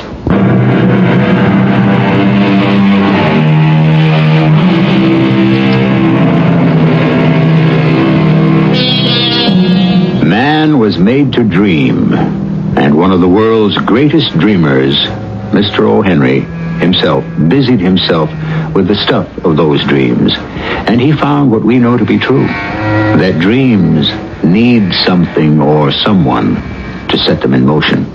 However, it's something else for all of us. There's dreaming enough and to spare right here on Mystery Theater. Our cast included Robert Dryden, Larry Haynes, Evie Juster, Paul Tripp, and Earl Hammond. The entire production was under the direction of Hyman Brown. And now, a preview of our next tale. Sweet Montague, if your love is honorable, the purpose, marriage, let me know tomorrow. Madame Juliet! Anon! But if you mean not well, I do beseech you, leave me to my grief. Madam, come! 1,000 times good night. 1,000 times the worse to need your light. Love goes to love, as schoolboys from their books. But love from love goes back to school with heavy looks. Romeo, what time tomorrow shall I send to you? At the hour of 9. I will not fail. Good night, good night. Parting is such sweet sorrow that I must say good night. Till it be morrow. Mrs. E.G. Marshall inviting you to return. You get the feeling there's something special about this house the first time you see it. It's white, two-storied, made of wood, and stands on the lonely prairie overlooking the quiet waters of the lake.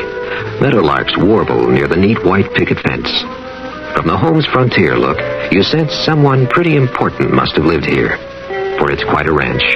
The man who was born here nearly a century ago became Oklahoma's most famous personality. He was perhaps better known to most Americans than were many presidents who also enjoyed his wit. Look closely at the portraits on the walls, and you'll realize you're visiting the birthplace of the famed cowboy actor Will Rogers. Just one of the many exciting places that let you know...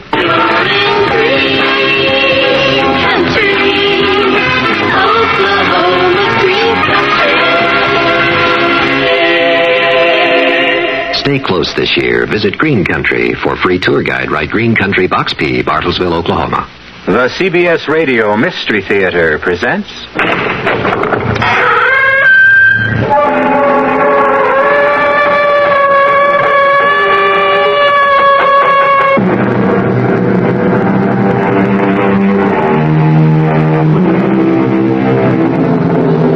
Come in. Welcome. I'm E.G. Marshall. Yes, we know it's dark in here, but you won't need any light to experience the terrors we have in store for you.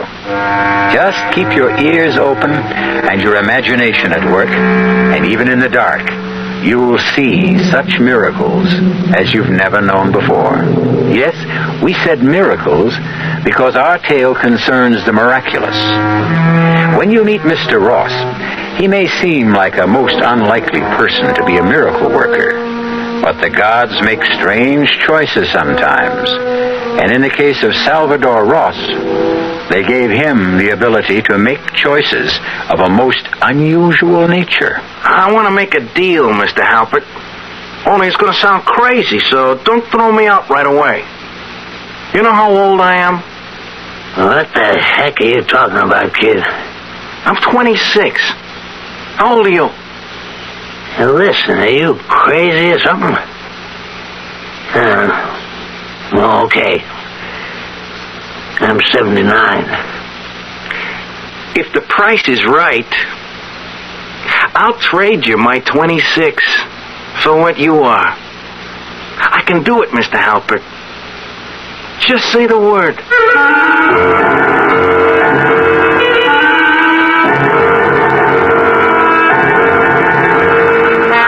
Our mystery drama, A Bargain in Blood, was written especially for the Mystery Theater by Henry Slessor and stars Tony Roberts.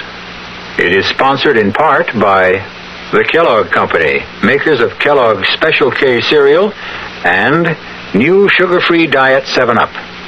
I'll be back shortly with Act 1. Hi, I'm Goldilocks, Ms. Goldilocks, if you please, and I'm a professional taste tester. Here at my taste test laboratory, that's TTL for short, I taste test everything from porridge to diet drinks. Actually, there's not that much taste testing in porridge these days. There used to be, once upon a time. I mean, that's how this Ms. got into the biz. But lately, it's been diet drinks. I mean, with so many diet drinks going sugar-free, I've been really busy conducting taste tests. A rather unbearable assignment, to be sure. But then I discovered sugar-free Diet 7-Up. Fresh, natural, delicious. My only problem is that sugar-free Diet 7-Up tastes so good that it broke my Goldilocks diet drink taste-o-meter. Well, sugar-free Diet 7-Up certainly has my seal of approval. This one's just right.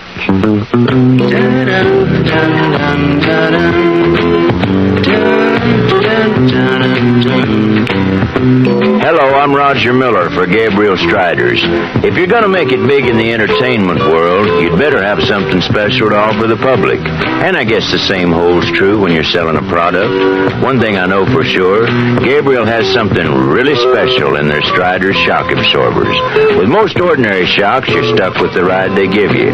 But with Gabriel Striders, you can choose the ride you want, because heavy-duty Striders can be custom-tuned for your car's suspension system and custom-tuned for your kind of driving.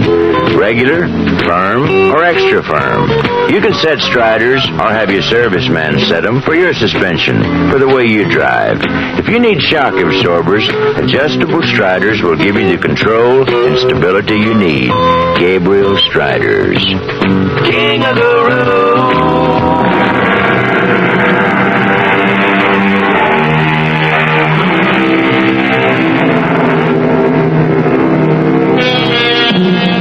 We promised you a story about miracles.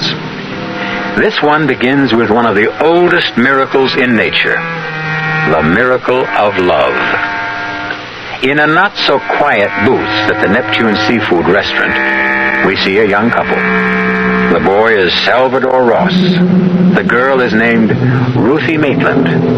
And Sal is looking into her lovely brown eyes, searching for an answer to the most important question he has ever asked anyone. Please, Sal, let's not talk about it here. This is no place to talk about it. Why not? I mean, what's the difference where we talk? You always say the same thing anyway. Well, I'm just not sure how I feel. That's all it is. You mean you are sure? You still think I'm a no-good bum who won't amount to anything? I never said anything like that. Yeah, but your old man has said it to you, hasn't he? Oh, please. Let's leave him out of it. He's the real reason you won't marry me. I mean, he thinks I'm not good enough for you. Sal, people can hear us. Look, Ruthie, maybe he's right. You know, maybe I'm not good enough for you. At least that's the way he sees things. I don't have your education. I never read all the books you read. You just don't understand about my father. He's been a teacher all his life. Books and music and art, they're the most important things in the world to him. But that doesn't mean they are to me. Yeah, but he's important to you, isn't he? Yes. I love my father. I love him very much. Now that he's sick, I have to spend a lot of time with him. Sure, yeah. Time for him to tell you what a rotten boyfriend you picked for yourself. Oh, Sal. Factory bum who can't earn more than $100 take home a week. But don't you think money's important, Sal? When people get married, money means something. Yeah, what if I had money, huh? I mean, would that make the difference? I mean, would you say yes then? Sal, please. Let's just finish our meal in peace. Look, I'm not touching another bite until I get some kind of answer from you, Ruthie. All right. If you insist on an answer, maybe I'd better give you one. I'm sorry, but it's no.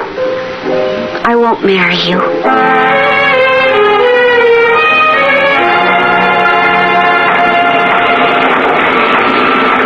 Hey, you, Ross. What are you doing up here in the catwalk? Me? Nothing. Since when do we pay you for doing that? I'm just digesting my sandwich, for Pete's sake. Can't a guy take 5 minutes after lunch to digest his food? Lunch hour was over a long time ago. Get back to the machine. All right. Stop shoving me, you ape. Who are you calling an ape? I'm your boss, remember? If you don't want to get that nose of yours busted twice, you better start down them steps before I count 3. Listen, pal, a better man than you busted my nose the first time around. Yeah, I heard about your big prize fighting career, Ross. What was it, 1 fight? Paperweight division? Go on, move! Get your hands off me! Hey, look out! I'm falling!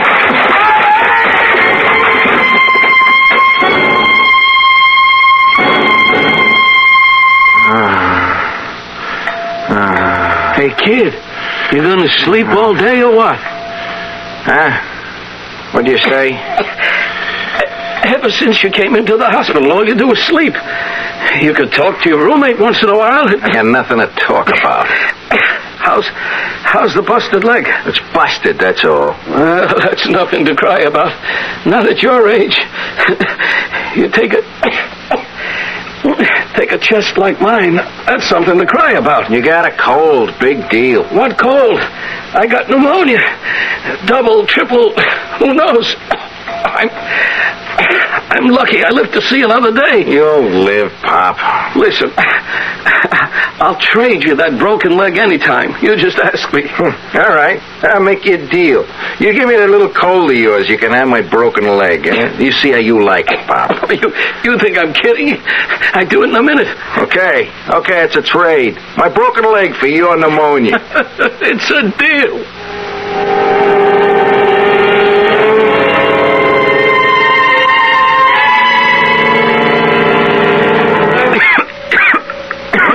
Hey, what's the matter with you this morning, huh? I don't know. I guess I caught you cold or something. What are you talking about? I never came near you. Well, I got it just the same. Hey, Doc, come in here a minute, huh? Calling me Mr. Levin. Yeah. Come in and have a look at my buddy here. He says he's got my pneumonia. I doubt that very much. I got something all right. Besides, I ain't infectious now, right, Doc? You said I was getting better. You know, come to think of it, I feel better. Good for you. No kidding. I feel fine. Like I can get up from this bed. You know? What's the matter, Mr. Levin? My leg. What's wrong? It hurts. Boy, I can't hardly move it. I think my leg's broken. That's impossible. Oh, it hurts. It hurts something awful. Help me. All right. I'll have a look at it. No! Careful! Don't move me! Don't! It's fractured, all right. You must have fallen out of bed last night. I didn't fall. You think I wouldn't remember falling out of bed? Sometimes the sedation plays tricks on the mind. Mr. Ross. Yeah, what? Do you know if Mr. Levin fell out of bed last night? His leg is broken. No, I didn't hear him fall. Hey, you really mean that? About his leg? That's how it looks to me. And I'd better see about getting that leg in splints right away. Don't move, Mr. Levin. I'll send the nurse in.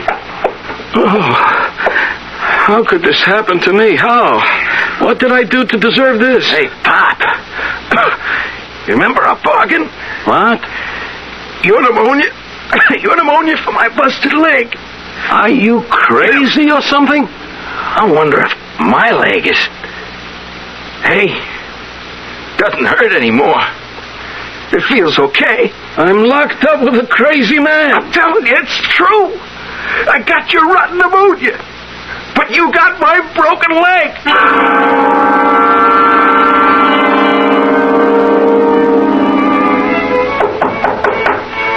Who's there? Salvador Ross, Mr. Maitland. What do you want? I came to see Ruthie. Ruthie isn't home. Could you tell me where she is? Wait a minute. Where have you been lately, Salvador? I haven't seen you around. Yeah, I guess you haven't minded that much, huh, Mr. Maitland? Ruthie told me you two had broken up. Yeah, I got pretty broken up myself. I fell on a job, busted my leg. I've been in a hospital past 3 weeks. Oh, sorry to hear that. Yeah, there were complications, like I got pneumonia. It's too bad. I'll tell Ruthie you called. Just tell her I was here, huh? Tell her I was sick, but I'm okay now. Tell her I'll call her soon. All right. I'll give her the message. And you could also tell her that I quit my job. I'm going to look for something better. Yes, Salvador, you do that. You look for something better. We should all try to improve ourselves. Yeah, that's what I'm going to do, Mr. Maitland. You wait and see. I'm going to improve myself.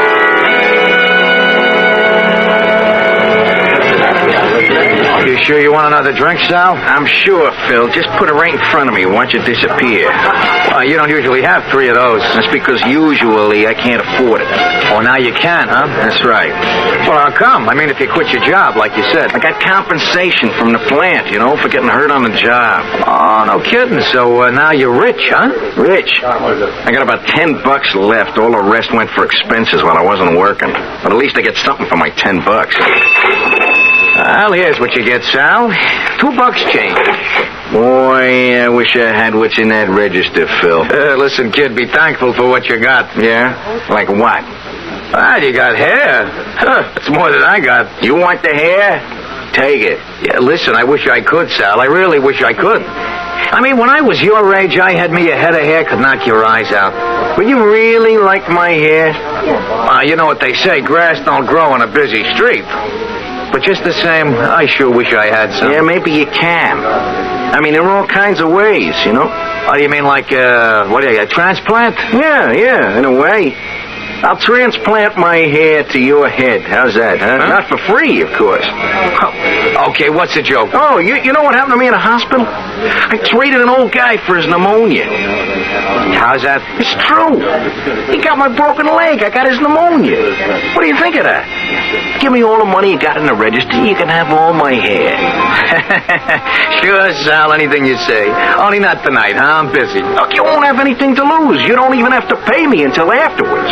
Oh, I get it now. You get yourself a haircut and then hand me the stuff in a cigar box. No, that's not how it works. Phil, look, I'm not sure how it works, but let's wait and see, huh? Will you shake on it? Okay, Sal. Shake.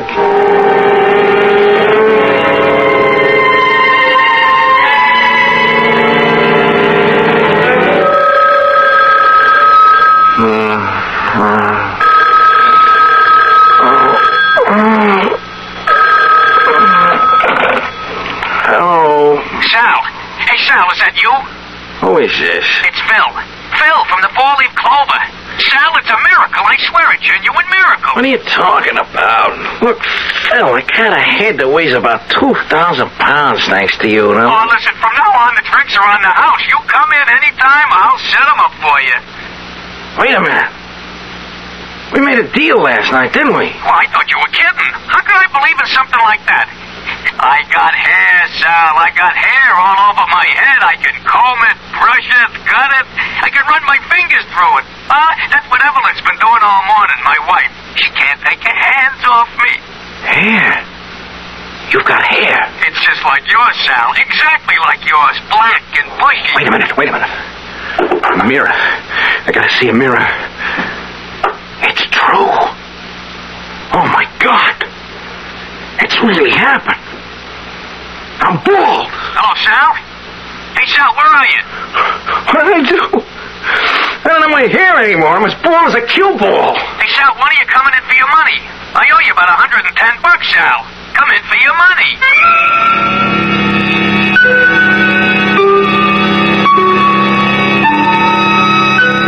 So there is a cure for baldness. However, you have to have the good fortune to know young Salvador Ross. Although young Salvador Ross looks a bit older now. He may regret his bargain now, but who knows what the future will bring? Because now that he knows he has a talent for trading, perhaps Mr. Ross can trade his way into a better, brighter future. I'll be back shortly with Act 2. Give your hand to a friend. Give your heart to your love. But give your allergy to contact. Now listen carefully, because this message may surprise you. There is an ingredient that can effectively help block pollen's bad effect on your system. Sneezing, sniffling, drips, itchy, red, watery eyes. It's the antihistamine most prescribed by allergy specialists, and it's an ingredient in Contact. Surprising, yes, but the true wonder of Contact is how our tiny time pills keep this antihistamine working, helping up to 12 hours per capsule, all day, all night. Allergy is our business, too. Give your hand to a friend. Give your heart to your love. But give your allergy to Contact. Take Contact only when needed, only as directed.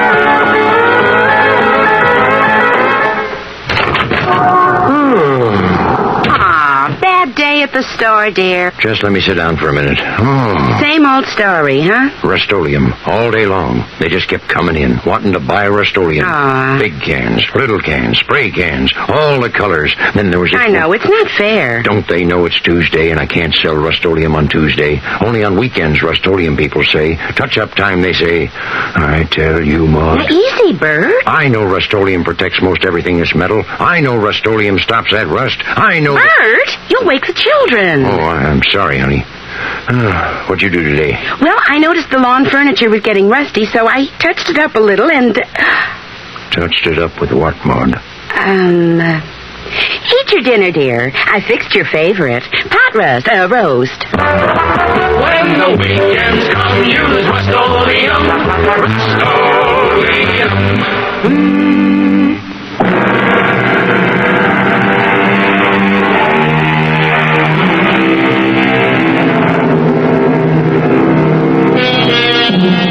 Our story resumes in still another friendly neighborhood tavern. Not the Four-Leaf Clover. Salvador Ross hasn't chosen to return to the Four-Leaf Clover, not since the night when he made the incredible transaction with Phil, the bartender. The thought of visiting his own head of hair was far too repugnant for Sal Ross.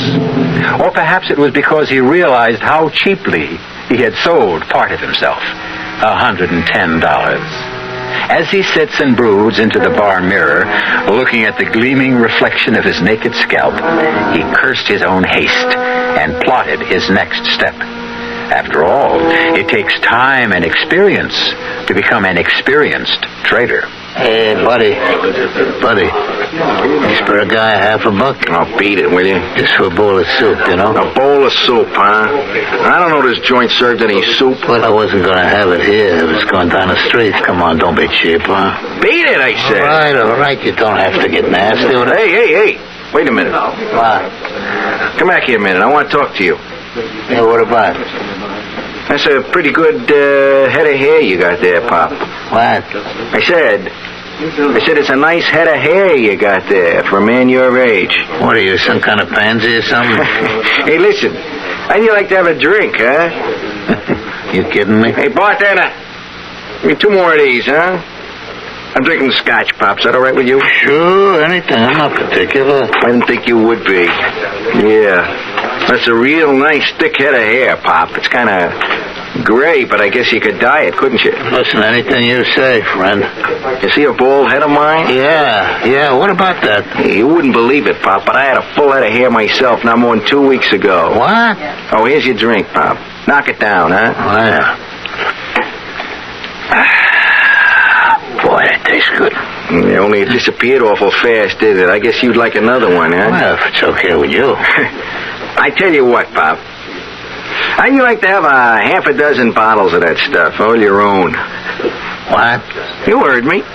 How'd you like to have a half a dozen bottles for yourself? I mean, you can have yourself a blast. That ought to last you a whole week, maybe. Where would I get a half a dozen bottles? From where? Maybe I'll make you a present of them. Why would you do that? Well, let's say maybe I'll make you a trade. Look, mister, I don't know what you're talking about. I'll make a deal with you. Your hair for my whiskey. You know, I think you're nuts. Who ever heard of a deal like that? You just heard of it, Pop. And I show you my good faith to take you out right now and I'll buy you those bottles. All you gotta say is yes.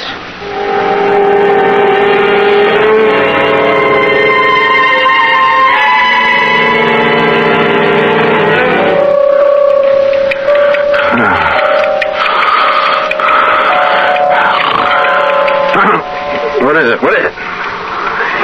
Jeez, I must have been dreaming. What time is it anyway?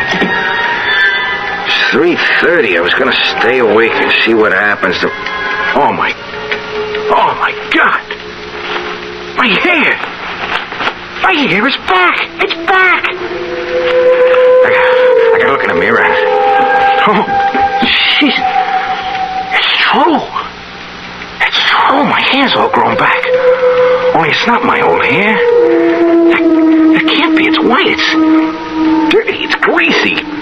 It's the bums. That's what it is. I got the bums hair. He's got my whiskey. It really works. He's bald and I'm drunk. And I got hair. And I'm broke. That's the craziest thing I ever heard of, but it's true. I can swap what I got for anything. Anything at all. Only what have I got to sell? What can I give up to really get some real bread? Yeah, I know what it is. Jeez, I got the most important thing in the world. In the whole world. It ought to be worth a fortune to the right party. It ought to be worth $1 million.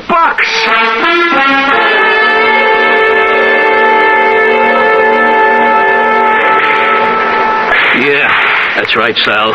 I'm still looking for the old guy. Come on, you want a game or don't you? Not yet, Joey, not yet. Tell me more about the job. Nothing much to tell. I drive Mr. Halpert's car. Sometimes I clean his apartment. Sometimes I tend bar for him when he gives parties. Only, lately he ain't been giving too many parties. He's getting too old for that kind of stuff. How old is he, Joey? I don't know. He don't tell me stuff like that. But he's old. I gotta help him in and out of the limousine all the time. He's rich, ain't he? Sure he's rich. He's plenty rich. Joey, look, would you introduce me to your boss? I want to meet Mr. Halpert. Could you arrange that? What for? He ain't hiring nobody else. Hey, what are you after, my job? Forget it. Come on, let's shoot some pool. You don't really want to play pool with me, Joey. You know I'm 10 times better than you are. I'd cream you. Yeah, I know you're the shark of all time. But come on and play just the same. I want to meet Mr. Halpert, Joey. I got a proposition for him, see? Something that'll interest him a whole lot. Forget it, Sal. He don't see people. He hardly ever leaves the apartment nowadays. It's important. It's very important. Come on, Sal. He's not going to talk business with somebody like you. Big bankers and people like that are trying to see him all the time. He won't even talk to them. Listen, Joey, look, you get me in to see Mr. Halpert, I'll give you something for your trouble. Like what? I got no money, but I'll give you something else. You can have my game, Joey. You what? I'll swap you my pool game for a meeting with your boss. I mean it. You say the word, you can play as good as me. You mean like you'll coach me? I don't have to. You don't... Look, you'll play as good as me, that's all. I can do things like that. I can't explain how, but I can. Just say yes, Joey. That's all you gotta say. And if you start shooting real good, look, will you get me in to see Mr. Halpert?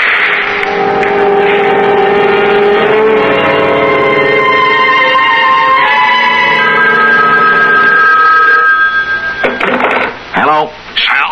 Hey, Sal, you'll never believe this. You, Joey? I'm still down at the pool parlor. Sal, will you listen to what happened?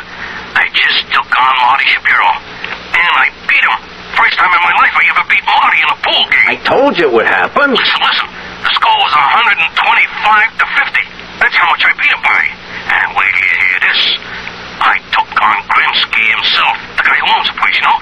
He bet me $100 I couldn't do it again, and I did. I beat him, Sal. You got my game, Joey. I told you. You got what I used to have. But now, look, you owe me a favor, too. All right, what's this all about? This is the guy I told you about, Mr. Halpert. The guy with the, treatment. You don't look like any doctor to me. I'm not a doctor, Mr. Halpert. I mean, not exactly. What the heck does that mean, not exactly? Look, are we talking private? Yeah, I'll go polish the car, Mr. Halpert. Oh, polish the car. Polish the car, that's all you ever want to do. You gotta wear that car out one of these days. Yeah, I'll come back in a little while, Mr. All right. Get down to it. Now, what do you want exactly? I want to make a deal with you, Mr. Halpert. Only it's going to sound crazy, so don't throw me out right away, see? You know how old I am? What the heck are you talking about, kid? I'm 26. How old are you? Listen, are you crazy or something? Okay. I'm 79. If the price is right, I'll trade you my 26 for what you are. I can do it, Mr. Halpert. Just say the word.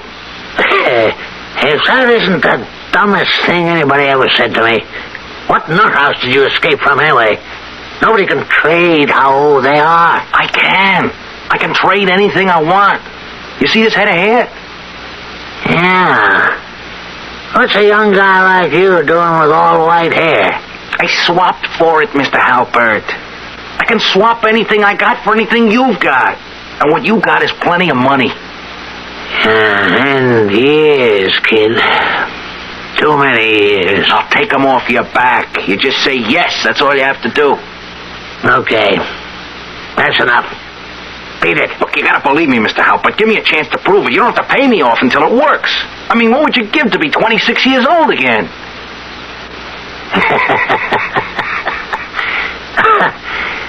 $1 million, kid.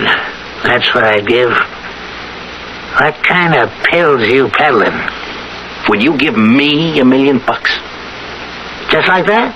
Just say yes, Mr. Halpert. The rest is easy. Only don't try double-crossing me, because once we make the swap, it's final. I get the $1 million, you get to be 26. Is that a deal? Yeah. Sure, kid. Sure. It's a deal.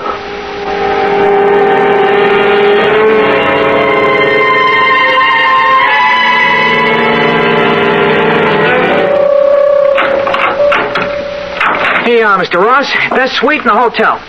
Wait a minute while I turn on the lights. And this here's your air conditioning unit, Mr. Ross. You can adjust it for any temperature you want. Mr. Ross, you okay? Yes. Yes, I'm all right. I'm just a little bit tired. Well, you just sit right down here, Mr. Ross. I'll put your bags away. Wait a minute. There's something I want you to do for me first. Oh, yes, sir? I want you to read me this story in tonight's paper. I can't see the small print. What's it say there about this man, Halpert? Oh, let's see now. It says here, Wayne Halpert disappearance sends company stock tumbling. The mysterious disappearance of retired multimillionaire Wayne Halpert, 79, has caused investors to shed large amounts of the shares in W. Halpert Enterprises. I was smart to take mine in cash. Yeah, I got it all in cash. What was that, Mr. Ross? I know where he is, you know. He's on that yacht of his, sailing down the Mediterranean with all those pretty girls aboard. Look, Mr. Ross, maybe you better get to bed. Yeah, I'm very tired. You're a kind young man. What'd you say your name was? Albert, sir. Yes, Albert. You're a very kind young man. How old are you, Albert? 19, sir. You're 19, only 19, huh? Well, you got your whole life in front of you, haven't you, Albert? Oh, yes, sir, I guess so. How much you earn in this hotel, Albert? Well, not too much, sir. Including tips, about $75 a week. How long you think it'd take you to save $1,000, Albert? Me? About 20 years. What would you give to have $1,000 in your pocket right now, Albert? Are you kidding? You're only 19 years old. What if you were 20, huh? That bother you a lot? Of course not. 19, 20? What's the difference? It's just 1 year. That's all, Albert. 1 year. Could you make a deal like that? You swap 1 year for $1,000? Oh, boy, would I? It's good, Albert. That's good. Then I'm going to write you a check right now. Hey, you really mean it, Mr. Ross? That's right, Albert. Anytime you want to sell more years, you come see me, huh? You can tell your friends about it, too. I'm always good for ready cash.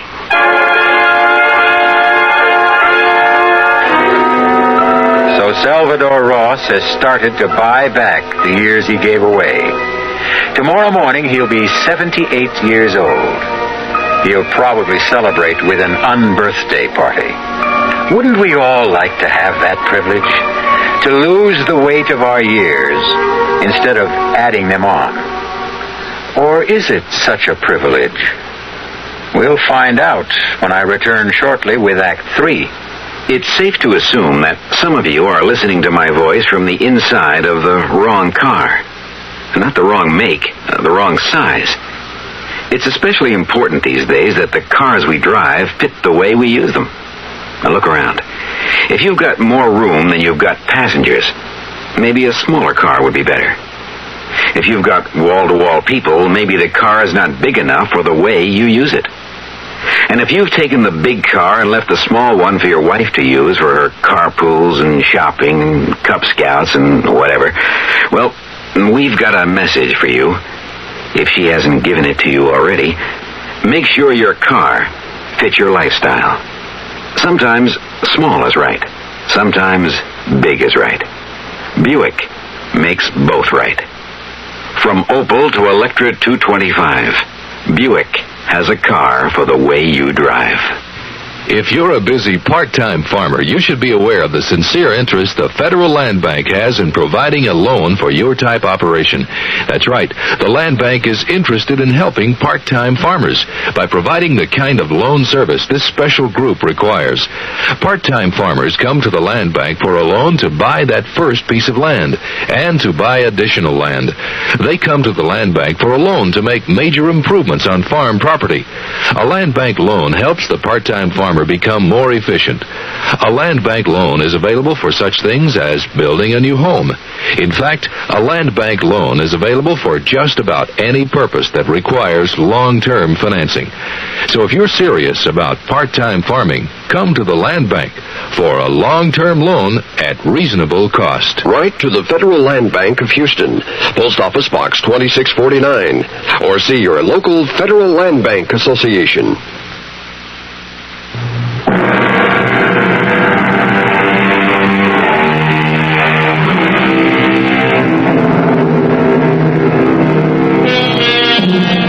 It's been almost 2 months since Salvador Ross moved into a luxurious suite in the city's most elegant hotel.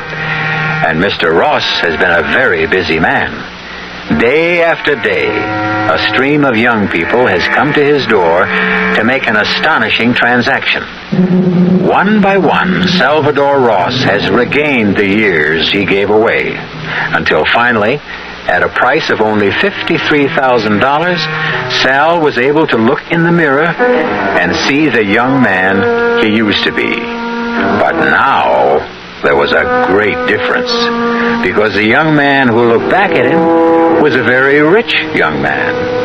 And when he paid his next visit to the home of Ruthie Maitland, he drove to her residence in the back of a chauffeur-driven limousine. Who is it? It's Salvador Ross, Mr. Maitland. Well, what do you know? Back from the dead, Salvador. Like me, How are you, Mr. Maitland? It's been a long time. You can see how I am, Salvador. You see the wheelchair, don't you? Your eyes are still good, aren't they? Yes, sir. My eyes are all right. That's more than I can say for myself. You've been sick, Mr. Maitland? I've been sick. I've been hit by lightning in the brain. Pardon? They call it a stroke, Salvador. You see, I can't move this side of my body. I'm really sorry, Mr. Maitland. Is Ruthie here? Yes, Ruthie is here. Poor Ruth is always here. Ruthie, come out. You've got company. Where's it, Pop? Come see for yourself. Mr. Maitland, I just want you to know that things are different with me since I saw you last. Things are a lot better. I'm glad for you, Salvador. You told me to go out and prove myself, and that's what I did. Sal. Hello, Ruthie. Sal. Oh, for heaven's sake, I haven't heard from you in months. Yeah, I know. I've been busy, you know. A lot of things have been happening to me. That's the way life is, Salvador. Things happen to people. Some good, some bad. Ruthie, you think you could come out with me for a little while, huh? Could I take you to dinner or something? Oh, I don't think so, Sal. My daughter doesn't like to leave me alone. She thinks she has to watch over me night and day. Oh, come on, please, Ruthie, just for a little while, huh? I gotta talk to you. I got a car downstairs. A car? Yeah, a car and a driver. So we could just go for a ride.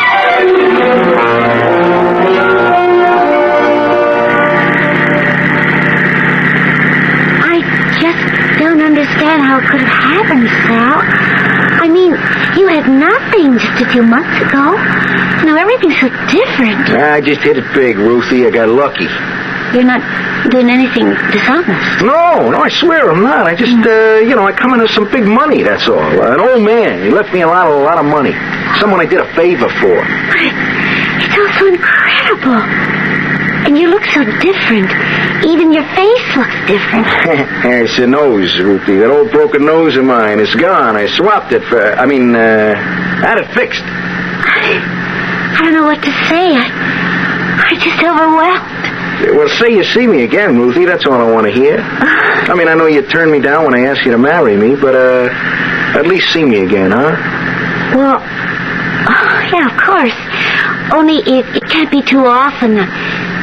You saw my poor father. Yeah. It's too bad about what happened to him. He's so terribly ill, Sal. He needs me. Yeah, I need you too, Ruthie.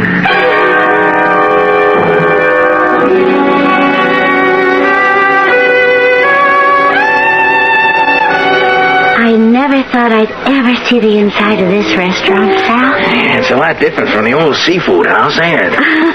The most fabulous place I've ever been to in my life. Well, there are lots of other places you can see, Ruthie. I mean, not just here. I mean, places in Europe and South America. Hey, you know where I'd like to go? Acapulco. Everybody talks about Acapulco. Sal, I'm sure dressed all wrong for this restaurant. Just look at the clothes the women are wearing. Now, you can have all the fancy clothes you want. And jewelry, Ruthie. You know how many times I want to buy you a real good piece of jewelry, but I could never afford it? Sal, this is like a dream. Look at this, Ruthie. What is it?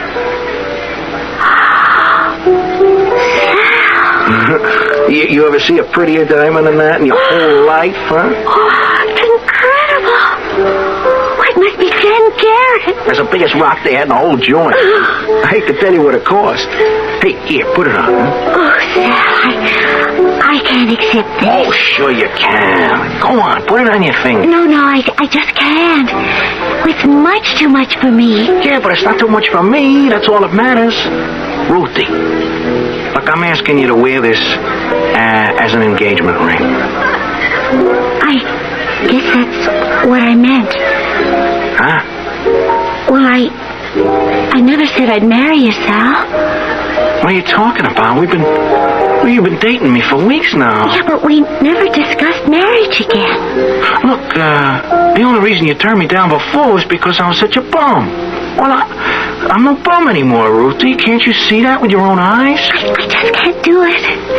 But why not? I mean, look, I can be anything you want me to be. You want me to be smart like your old man? I can be that, too. Sal, you know I don't feel that way. Look, I could get an education, see, just like that. I could learn all there is to know about music and painting and art. You just say the word, I'll go out and get the education. Isn't that alone? Well, then what is it? Hey, wait a minute.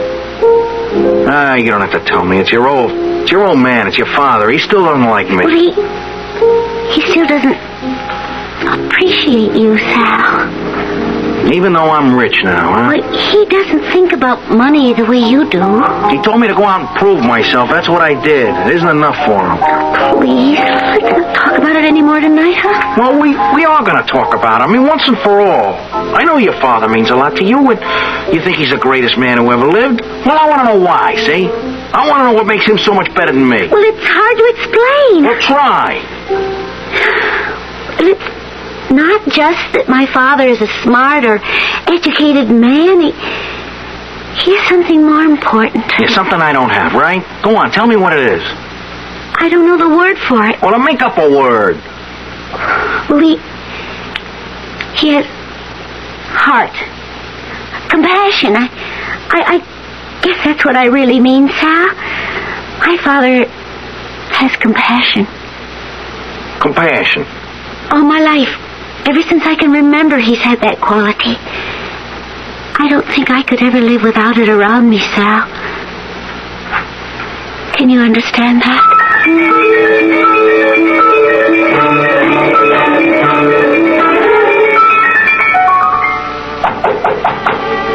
Yes, who is it? Sal Ross, Mr. Maitland. Can I come in? Ruthie's not home. I know, Mr. Maitland. I want to see you. Why me, Salvador? I want to talk to you about something. All right, come in. I don't have very much to say to you, Salvador. You found that out a long time ago. Yeah, I know that.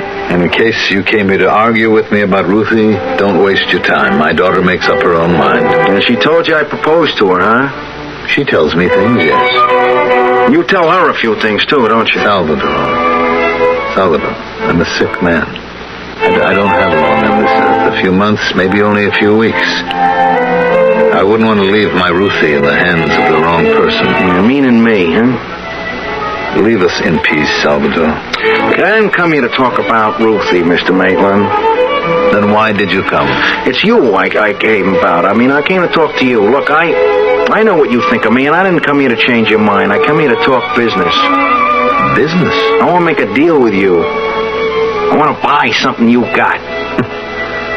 Look at me. I have nothing. Even this wheelchair is rented. You still got something I want. I'm willing to pay for it any price you name. You could use money, I know that. Not for yourself, not.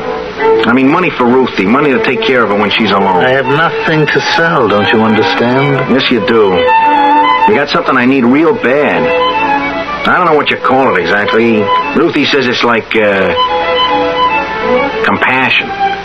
What kind of crazy talk is this? Do you even know what you're talking about? A lot of people thought I was crazy when I offered them this kind of a deal, but I've done all right. I take my word for it. I've done great. You think you can buy a thing like that? And pay for it like eggs? I know I can. All you do is say yes. I'll give you any amount of money you want. I think maybe you don't feel well, Salvador. Look, $100,000, huh? How does that strike you? Would you make a deal for $100,000?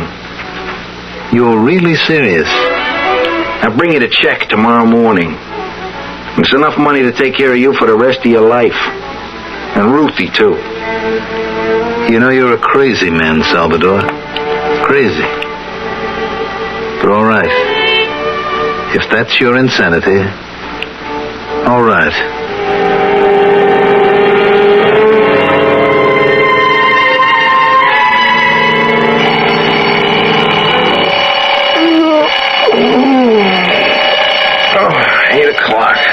I set the alarm so early for might as well get up. She was a funny dream last night. I was crying about something. Funny. Crying in your sleep? Hey, look at that. I still got tears in my face. Jeez, I don't think I've cried since I was 6 years old. I feel so different today. What's the matter with me? I don't feel like myself. I feel like I want to go outside. I want to look at people. I want to talk to them. Hey, what a nutty thing. I want to be with people. Hey, what is this? Is this what Ruthie was talking about, that compassion stuff? Oh, what's so great about it? All I feel is sad. I feel like crying. I feel like the whole world is on my shoulders. What's so great about feeling like that, huh? Ruthie. I gotta see Ruthie. I gotta tell her what happened to me. I gotta hold her in my arms. My sweet little Ruthie.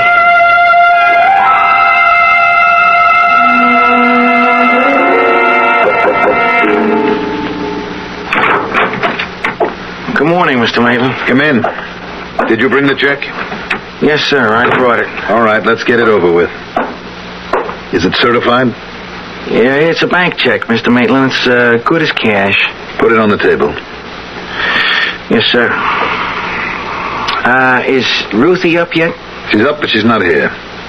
Oh, where is she? I sent her on an errand. Oh, I'd really like to see her, Mr. Maitland.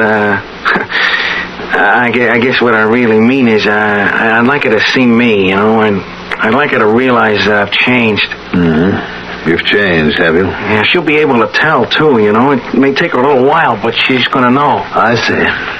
And then she'll say yes to your marriage proposal, hmm? Well, I think she will, yeah. And I'll make her happy, Mr. Maitland. I swear I will. I'll do everything I can to make your daughter happy. You're still a bum, Salvador. Maybe you're rich now, and maybe you've got a big smile on your face, but in my eyes, you're still a bum.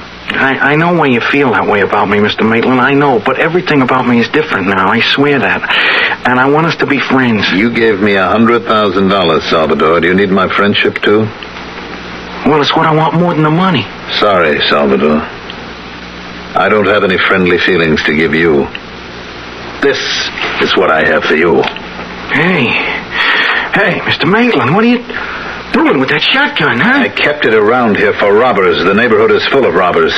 But now the biggest robber of all is right here in front of me. Mr. Maitland, put the thing down, will you? Be careful. You're not taking the most important thing in my life, Salvador. Stop, Mr. Maitland, please. Have mercy. Please. Sorry, Salvador. I don't have that anymore. No mercy. No compassion.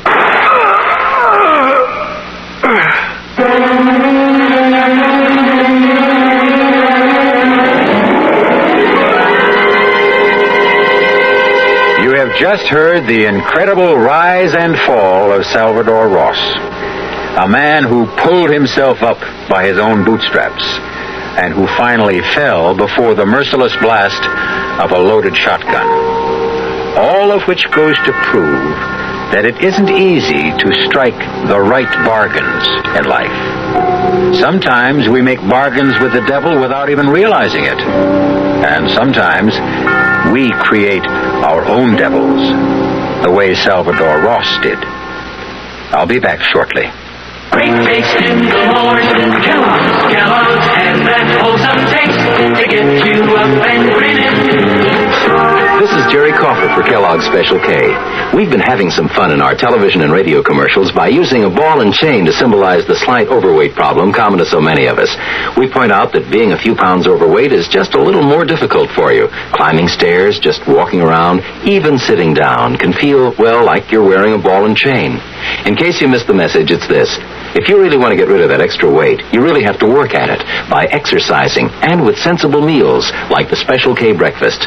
A 1-ounce bowl of Special K, America's favorite high-protein cereal, 4 ounces of skim milk, tomato juice, and coffee. Less than 240 calories. Nutritious and, by the way, delicious. So why not begin each day with a Special K breakfast and then keep up the good work?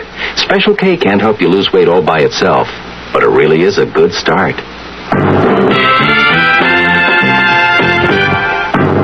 Some research experts say you can't taste the difference between beers.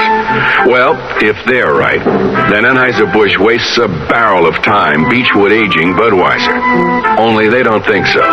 Brewing beer right does make a difference. And they're betting a bundle that you can taste the difference in Bud. When it comes to brewing Budweiser, the Anheuser-Busch choice is to go all the way because they still care about quality.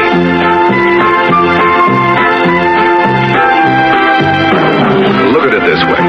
If the Bud people have a choice between what some experts say and what beer drinkers say, well, you'd better believe they'll go with you beer drinkers every time.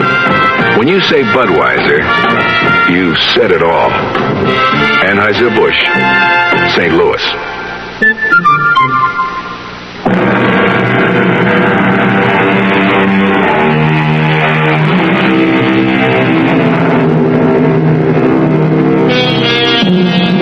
What would you have given up if you were Salvador Ross? Which one of your blessings would you trade for someone else's? It's an interesting speculation, and one which makes most people realize that they'd rather not trade at all. And speaking of swaps, thank you for swapping that television program for this one. We trust that you've seen pictures in your own mind that no television screen could ever match. Our cast included Tony Roberts, Mandel Kramer, Evie Juster, Robert Dryden, Gil Mack, and Jack Grimes. The entire production was under the direction of Hyman Brown. Radio Mystery Theater was sponsored in part by Contac, the 12-hour allergy capsule, Buick Motor Division, and Anheuser-Busch Incorporated, brewers of Budweiser. This is E.G. Marshall inviting you to return to our Mystery Theater for another adventure in the macabre. Until next time, pleasant dreams.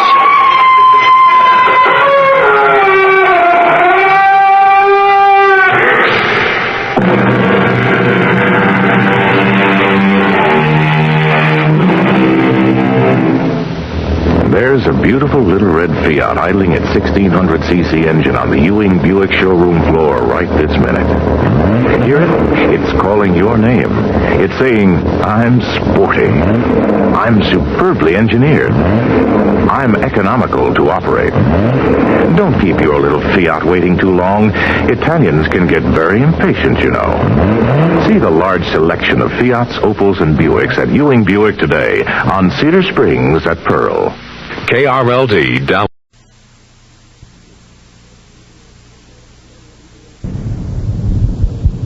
The CBS Radio Mystery Theater presents...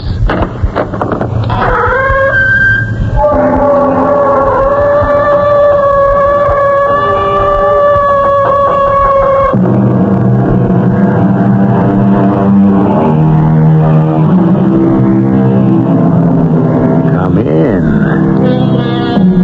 Welcome. I'm E.G. Marshall. Man, it is said, is a pliable animal who gets accustomed to everything. And perhaps this is why man has survived. Pliability, flexibility, adaptability. These are man's great strengths because they have enabled him to adjust to the demands of nature.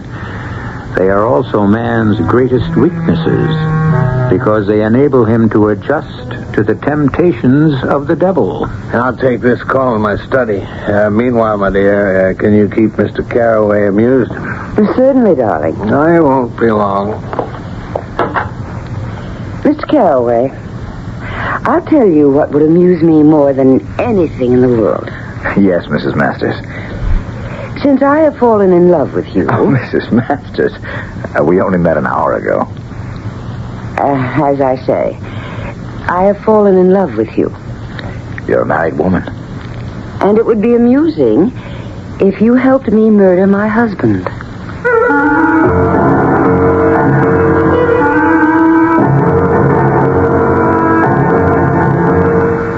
Our mystery drama, Killer's Helper, was written especially for the Mystery Theater by Sam Dan and stars Michael Wager.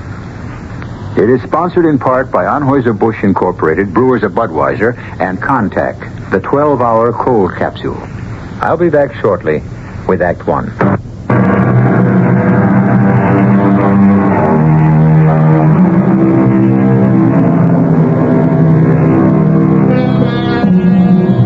When you add it up, it's easier to be a lover than a husband, for the simple reason that it's more difficult to be likable every day than it is to be charming only occasionally. Someone said that if women had to spend as much time with their lovers as they do with their husbands, that's an interesting speculation. However, we have a story to tell. And our play begins, coincidentally, with a scene between a wife and her husband at breakfast. I believe I'll set out some tulip bulbs this afternoon. Firemark is now at 37. Priscilla brought these from Rotterdam. Didn't we buy Firemark at 16? Priscilla went there on her honeymoon in September. The International Silver Screen is holding its gains nicely, too. Was her second honeymoon. Caraway manages that investment group. She also went there on her first honeymoon. And the young fella's made one right decision after another. With her first husband. Now, what was his name? He hasn't missed one yet. Albert. No, Alfred. He isn't merely lucky. He was really quite nondescript. Caraway does solid research. I've decided to concentrate on tulips this year. More than just facts and When figures. you consider I've won with roses and dahlias and carnations. He has an instinct. Now, if I win best of show with tulips... A feel for the ebb and flow of the market. I'll have no more worlds to conquer. Caraway. He's the man. It's a tough decision. The future of the company's riding on it. Unlike roses, tulips don't reward you. I have to face it. The company's too big, too complex for one man. Yeah. Oh, shall you answer that, Margaret, my dear? My darling, it's exactly 10 minutes after 8. You know perfectly well who it is. Life is filled with surprises. Not everyone's life, John. Yes? Thank you. That was Raphael. He's waiting with the car. Good and faithful Raphael. Well, he should be. You pay him enough. He could earn as much elsewhere, and some places more. Then why doesn't he leave? Loyalty. You build up a sense of loyalty in your employees, and you own them for life. Shall you be home for dinner? I have a 5 o'clock meeting. If it doesn't run late. Oh, goodbye, darling. Have a good day. But, What is it, dear? Nothing. Nothing at all.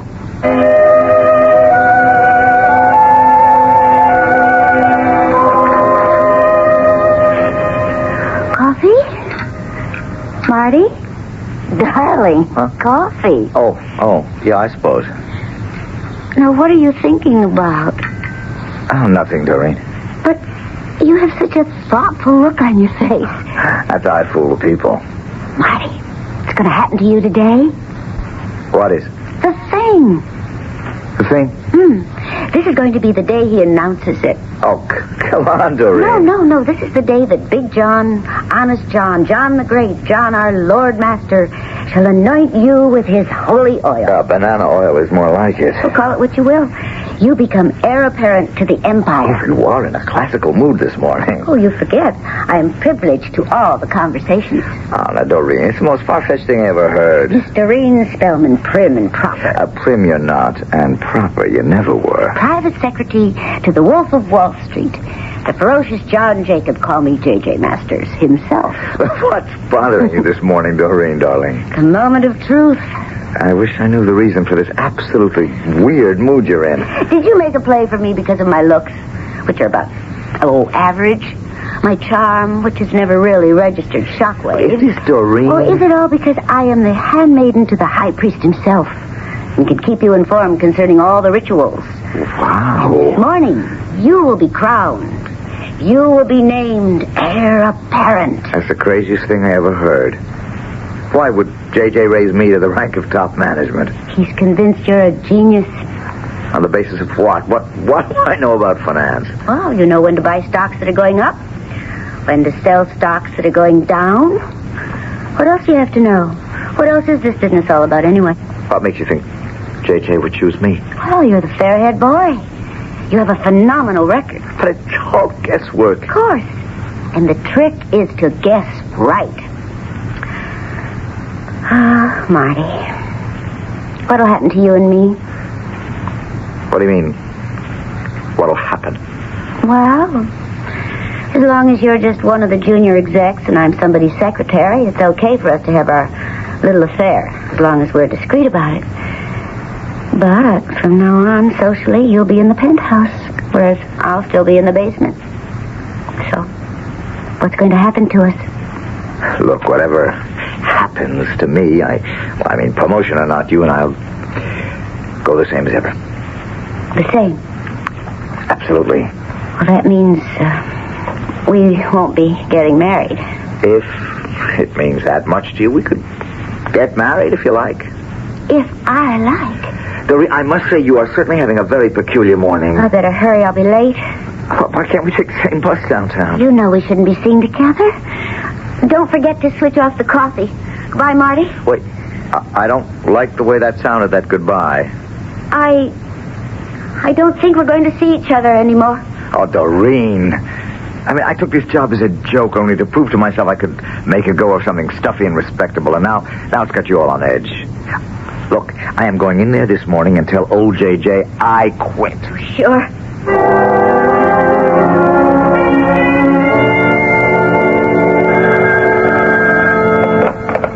Mr. Masters' office? Hi, baby.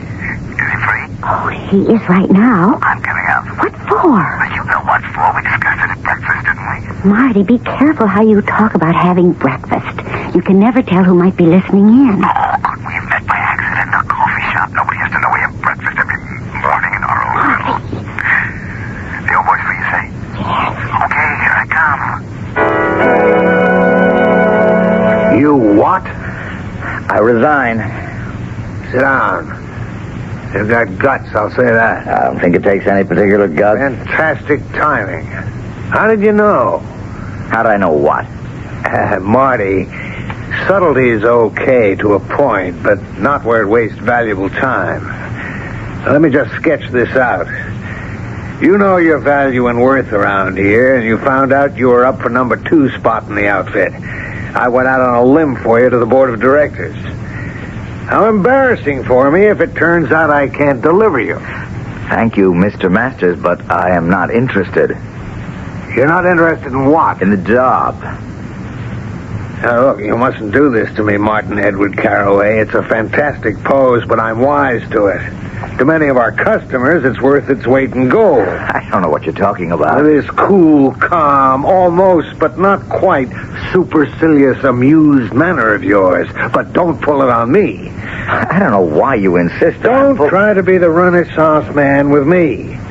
Don't palm off this I don't care about money routine in my presence. You'd sell your soul for $1. Now, look, you have no right to... Shut up. If it's any consolation, I'd sell mine for 50 cents. One thing about us soul sellers, it takes one to know one. And I spotted you the minute you went to work here.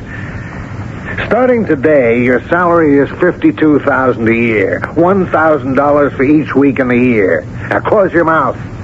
You'll catch every fly on Wall Street. But That's just window dressing so you can pay some income taxes.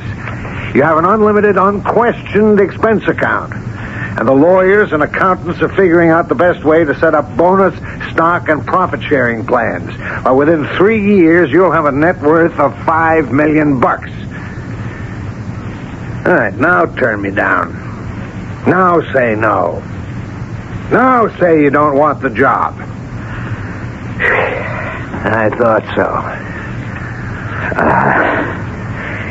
So I don't know what to say. No gratitude, no humility. They don't become you at all. Arrogance. That's what we're paying for. But I don't understand. Oh, yes, you do. You have that gift for finance. But I never studied. You're a natural. Now, you've got a lot to learn about the way our company works. Do you have any plans for the evening? Well, as a matter of fact, You don't? Oh, that's fine. We'll have some dinner sent in. Yes? Mr. Masters, Yes? What is it, Miss Spellman? your daily list of reminders. Oh, of course. What did I forget today? It's your wife's birthday. Oh, damn it. I had the jeweler send this brooch here for your approval. Fine. Have it wrapped. It cost $17,000. That's cheap enough. The diamonds are absolutely magnificent. I told Mrs. Masters to expect you home for dinner early. Oh, Miss Spellman, you shouldn't have done that. I'm sorry, sir. I have a very important meeting scheduled Your with... instructions to me have always been, see to it that I always go home for my wife's birthday. Do you wish to change that? No. You're right. You're always right. Anything else? No, sir. Oh, by the way, place Mr. Carroway's name on the confidential distribution list. He's been promoted. Congratulations, Mr. Carroway. Thank you, Miss Spellman. Well, that'll be all, Miss Spellman. That's the kind of secretary to have, an iceberg. Keeps a man's mind on his work. Yes, sir. You imagine trying to make love to that? Yes, sir. Yeah, that's part of your style. Nothing's too far-fetched for you. Saved my life. How? Come home to dinner with me tonight. Mr. Masters, it's your wife's birthday. Wouldn't you want to be with her alone? Oh, no. No, never. She's even colder than the glacial Miss Spellman. We have a fantastic cook, and we can sit around comfortably, and I can score points for being a dutiful husband. Now, be a good fellow, Marty. Help me out.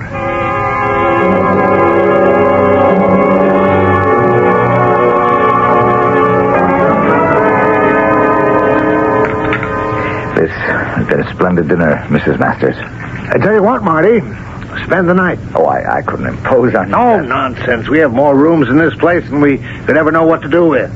Besides, in the morning, Margaret could show you her gardens. Well, Hey, excuse me? Yes? Who? Well, tell him no, might as well settle it now. I'll take it in the library. I'm sorry, Driscoll's on the phone about those Chicago bonds. He'll bend my ear for at least an hour. There's no point in boring you folks with it. I'll cut it as short as I can.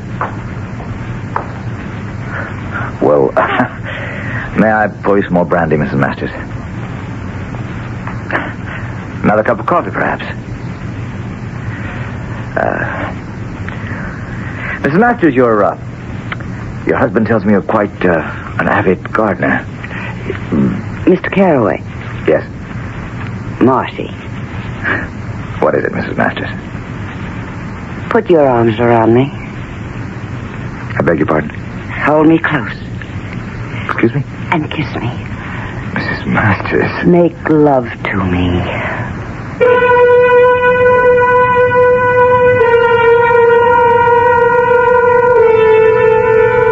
Dinner is over at the Masters' home. And what is this? The dessert? What can it be? Could it be a trap? Could that phone call have been a device to get Mr. Masters out of the room so that what? Or is our Marty Carraway one of those dynamic lovers who knows how to arouse the passions of prim and proper women? Act 2 is almost upon us.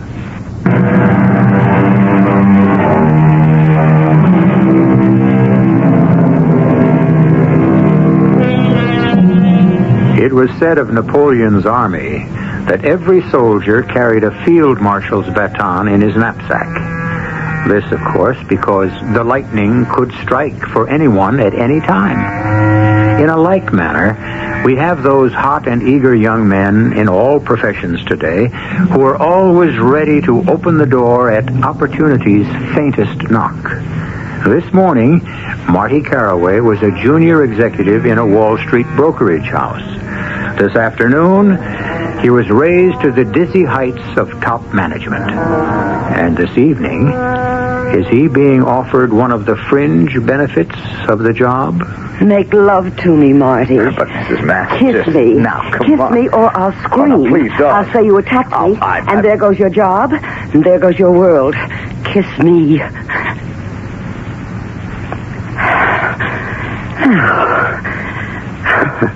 Is that so bad? Am I so hard to take? I'm 10 years younger than John Masters and only 5 years older than you. Kiss me again. But, Mrs. Masters... Oh, you can't call me Mrs. Masters anymore. My name is Margaret. Margaret? No, don't call me Margaret either. I hate it. It's so formal. Old maid school teachers, spinster librarians, lonely, unloved, defeated women are always called Margaret. I wouldn't say that. Peggy. No one has ever called me Peggy. Call me Peggy. But first kiss me. But your husband might walk in at any minute. Oh, no. He's talking to Driscoll. He's good for hours. Mrs. Masters, Peggy, what do you want? Can't you tell? I want you. Me? Why? You're the kind of engaging scoundrel women like me crave. Mrs. Peggy, you have me all wrong. Oh, no. I'm not the little half-mad fool my husband thinks. Putter about with your flowers, dear. That's it. Dig in the garden and be happy. Peggy, I'm not going to get in the middle of a quarrel between you and John Masters. Oh, but you're there now. And you shall help me resolve it. But now, why interrupt? You really have nothing to say. So then, I've been watching you, Martin Carraway, a young man on the make in John's office. And you made a brilliant move. You're having an affair with Doreen Spellman. And this makes you privy to everything that goes on. That's not what... You're the new type of robber baron. You know who they were, don't you? The men who exploited the opportunities of this country. A hard, ruthless bunch. Look, I think we should straighten something out. What do you think you're doing? Those men, whatever you want to say about them, were at least honest with themselves. They knew what they were, but you? And so many like you today? Mrs. Masters, I find this intolerable, and I'll leave. Where are the wild horses? What wild horses? The wild horses which, even if they were here, that couldn't drag you away. You young men of today. You're hypocrites. Pious hypocrites. You try to find a noble purpose to disguise your basically crooked aims. But where are you taking me, Peggy? I love you. How can you? How? You excite me. The idea of you excites me. I find you a fascinating man. And I want to marry you. You are married. Yes, but it would be pointless for me to get a divorce. Do you know why? Because I have no money of my own. Therefore, the best way would be for for me to become a widow. But you couldn't become a widow. Unless John were dead. Yes. John is only 50 and in the best of health. I'll have no part of it. Do you like your new job? You now have wealth beyond your wildest dreams. That is, you stand in line to get it. There can be a price that's too high to pay. You say that with such a straight face and in such a sincere tone. You're worth everything the company will pay you. There's no limit to how high you can go. And that is why you shall help me kill my husband. There is no way you can convince me to. Of course there is. Pick up the phone. Your husband is on that extension in the library. Yes, talking to Mr. Driscoll. About the Chicago bonds. No, about you. Wouldn't you like to hear what he's saying? He's having second thoughts. What? Well, it's natural. It's normal. We raise a man to power, and immediately we begin to fear him. You've seen it. John is starting to regret. That doesn't make sense. Of course not. It's human nature. Pick up the phone. Easily, quietly. And listen. Maybe I was hasty, Driscoll. He's a fireball. He could ease me out. And that's what Powell said. I wanted your opinion. He's a good man, but there are other good men. We'll just have to ease him out. Hang up. Well? I can't believe it. Oh, you can believe it. Actually, the minute you went to work for the company, you were after his job. No, that's not true. Of course it is. And it's in our best tradition. Now, let's see. Let's see what happens. We get rid of John. I inherit everything, his money, the business, the works. We get married, you and I. And you head the company. And we live happily ever after. Mrs. Masters. My name is Peggy. No.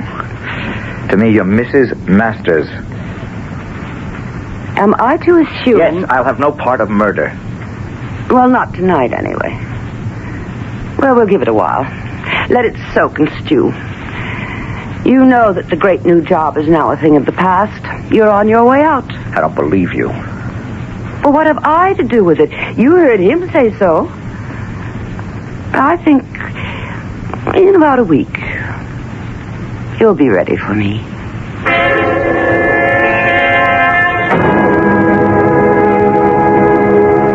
And therefore, the company will hold the securities in escrow. For further instructions, call me personally. That's right, Miss Bellman. Sign my name to it. Copies to Driscoll, Powell, Harding, Schechter, and Murphy. And Caraway. Caraway? Why Caraway? Well, just the other day, you told me to place his name on the list for confidential distribution. Did I? Oh, well, I don't know what I could have been thinking of. If you do have his name on the list, remove it.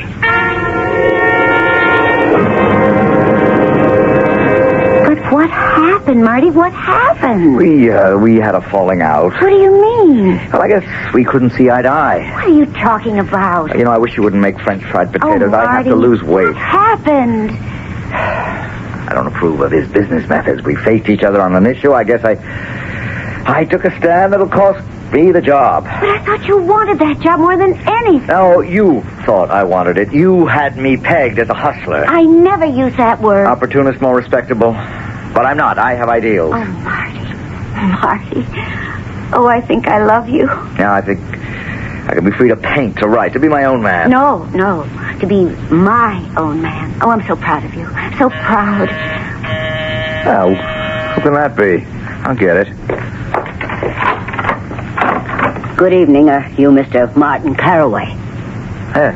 Well, perhaps I should have called for an appointment. That's not my style. Ring the bell, raise hell. That's me. And, who are you? Joan Evergreen. A financial writer. Well, I consider myself a journalist. Well, may I come in? Thank you. Lovely place you have here. And this is Mrs. Caraway. Miss Spellman. Miss Doreen Spellman. Miss Evergreen. Oh, I see. Well, how do you do? Mr. Carraway, we got a routine news release that you'd been appointed a vice president and member of the executive committee at J.J. Masters. Yes, but I don't think You don't think the public will be interested, right? That's where you're wrong. You're up and coming. I hardly think so, Miss Evergreen. Oh, and modest. I've spoken to some clients of J.J. Masters, people who seem to know the score. They think you're a genius. I wouldn't agree.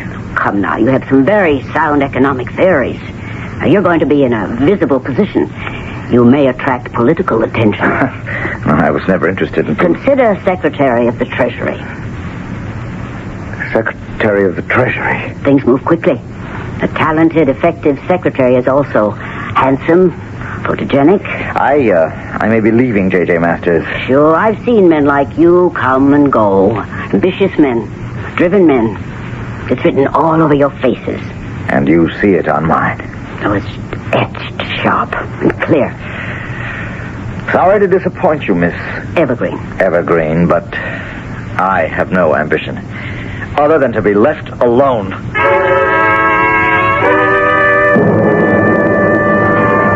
Mind if I join you? What are you doing here, Mrs. Masters? Peggy. I might ask you, what are you doing eating lunch in a dump like this? It's quiet. I can think. About what? How you're being eased out? I told you it would happen. It may not. I met a very powerful lady. Oh, who? Financial columnist Joan Evergreen. She'll write about me. Only if you're still a VP at Masters.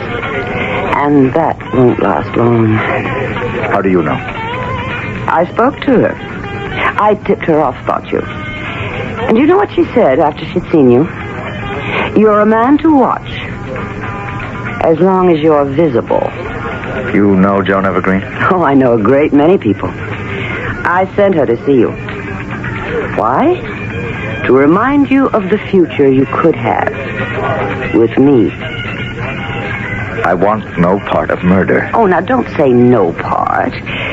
Say a small part. Oh, how can there be a small part? I shall ask John to bring you home tonight for dinner.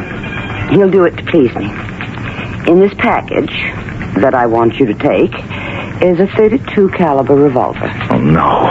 Well, why do you talk so quickly? It's so simple. I've arranged for all the servants to be off.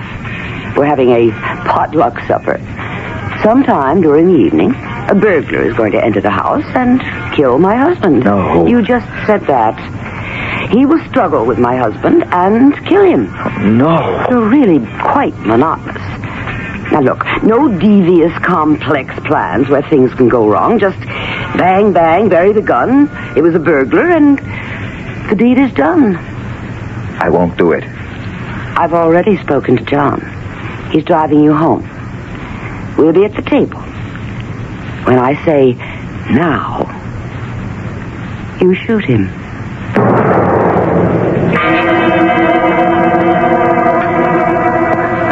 Hey, Margaret, I'd forgotten what a good cook you were. Oh, we didn't always have servants. Oh, yeah. Those were the good old days. I don't think so. It's no fun to be poor and do without. Don't you agree, Mr. Carraway? Oh, he's a young fellow. If he plays his cards right, he can be president of the United States one day. Sure. That's why this is such a great country. It can happen to anyone. Not anyone. Only to someone special. Someone who has created a reputation for something. In Martin's case, finance. Someone attractive, personable, with the right connections, sufficient backing. Hey, Marty, she's practically got you elected. Now, Marty. Now. Now what? I said now, Marty. Do it now. Do what now? What's he supposed to do now? Now or never, Marty. Now or say goodbye to it all forever. Marty, do you know what you're talking about? Don't lose your nerve. Hey. What is this? What's that gun for? Show him, Marty. Well, you're crazy. You don't want to kill me. Now, Marty, now. Kill him. Margaret, you're my wife. Don't even think about it. Just point it at him and squeeze. Squeeze that trigger. But you can't. Marty, don't. Oh, Marty. Again, Marty. Shoot him again.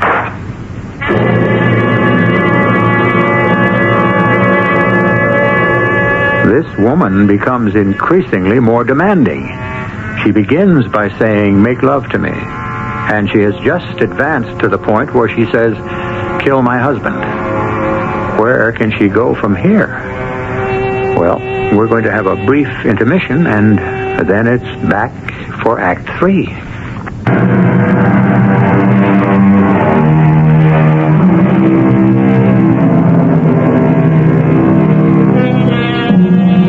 We're in the palatial home of John J. Masters, head of the internationally famous brokerage house. We're in the living room, and we're looking at the following tableau. On the floor, dead, with 2 bullets in him, is John J. Masters himself. Standing over his body with a revolver in his trembling hand and a greenish tinge to his face is Martin Carraway. Standing next to Martin Carraway is the very recently created widow, Mrs. Margaret Masters. Very good. Very good. Oh, you did very well. It's splendid. Perfect. He's dead. Dead. Well, of course. That was the idea of the whole thing, right? Now, give me the revolver and I'll say that it's never found. What are we going to do? We're going to call the police. Will they believe us? Oh, why shouldn't they believe us? Burglars do break into houses and kill people, don't they? Now, pick up the telephone and remember your story. Dial the operator. Ask for the police. There's really nothing to it. You're calling from Mr. Masters' home. Operator, I'm calling from the home of John J. Masters. There's been a murder. Mr. Masters has been murdered. By a burglar. By a burglar. Thank you. Please. Oh, that's very good. Oh, there's nothing to this. Kiss me. No. Why not?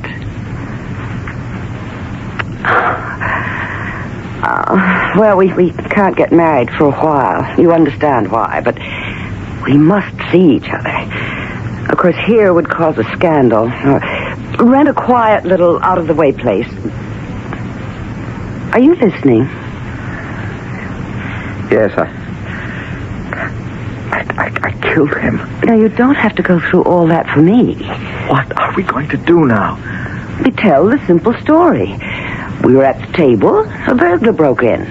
John grappled with him. The burglar killed him and escaped. That's it. Nothing fancy, nothing to get tripped up in. Sweet and simple. Now, about us. You rent a nice little place and live there. Oh, and get rid of Miss Spellman. But she... She what? She's a good secretary. She was John's secretary. You must choose your own. Be generous, though. Give her a year's pay. 2 years. And just don't get rid of her in the office. The other thing, too. What other thing? I don't intend to share you with anyone. Do it, and at once. As soon as we finish with the police.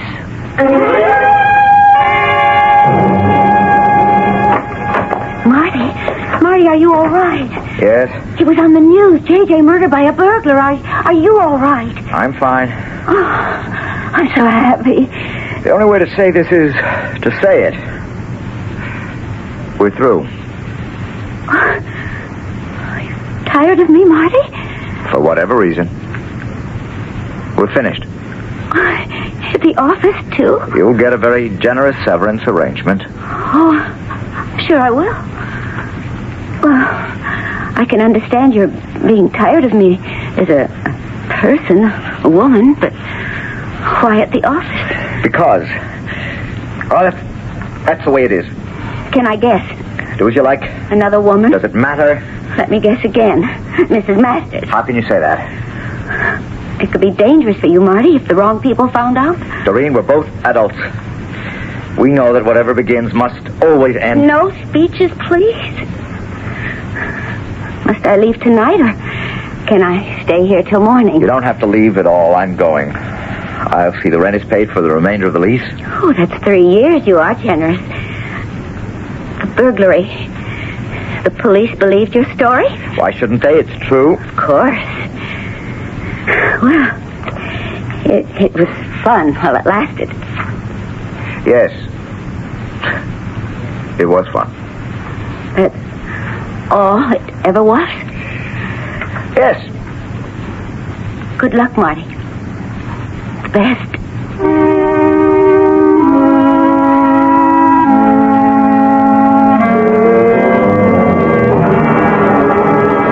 What is it, Bellows? Mr. Carraway, Mrs. Masters wants to have a conference with you on her stock options. Is she on the phone now? Yes, sir. Mrs. Masters, I'm sorry. There's been an emergency, and Mr. Carraway had to go to the airport. Yes, I'll tell him. Bye. Thank you, Bellows. Incidentally, did you do this work up on the Calgary land prospectus? Yes, sir. I hope you don't mind. That's a splendid job. It was due for the printers on Monday, and you were in Washington with the President's Advisory Council, so... Well, some of this is inspired. And I'm getting rather involved politically. It's good to know I've got a man I can count on. Oh, thank you, sir. I'm sick of coming here and having dinner. I spoke to the president. It's just like it was with John. Why can't we ever go out? The whole country, the world put pressure on him. I know we won't be able to get married or even be seen together for a long while. How can one man bear that burden? But can't you pay a little more attention to me? And yet, I would like to try that burden. You're just like John, so remote. I can do it. I know how to spend money effectively. You're never aware of it. I know how to save it. I'm no better off than I was. Listen to that. Midnight. Yes. And we'd better be getting you home. I wonder why I even come here. Oh, darling, you're upset. I never see you. If we get married before at least another year goes by, that will create too much suspicion. I know. Now, so don't be silly. When shall I see you again? If you get involved in politics, I'll never see you. It's the duty of every citizen to be involved in the running of his country. Can I see you tomorrow? I'll call you. That means no. The day after? Margaret. My name is Peggy. I'll see you as soon as I possibly can. Just a minute. Hello? What are you doing here? Well, aren't you going to ask me in? Thanks. What do you want? Well, I might want a little civility, a little courtesy, kindness.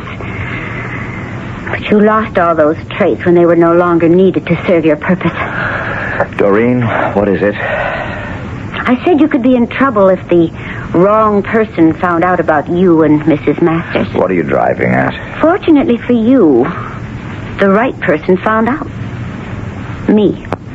I don't know what you're talking about. She comes here to visit you. Oh, not as often as she'd like to, perhaps. But she comes here. I've seen her. All right. Let's get to it. How much you want? This is blackmail, isn't it? No. Well, what is it? I've come here to save you. From what? From hell. Simple thing, Marty. You committed murder. Oh, go to the police. Confess. Why? Well, what's your life worth this way? Are you serious? Your conscience will kill you in the end. Don't believe that. Conscience never killed anyone. I don't even think about it. Oh, there's something in you, Marty. Something I fell in love with. That's honest and decent. I must ask you to leave, Doreen. I'll give you 1 week to decide. And then I'll go to the police. Why? Because it's the right thing to do.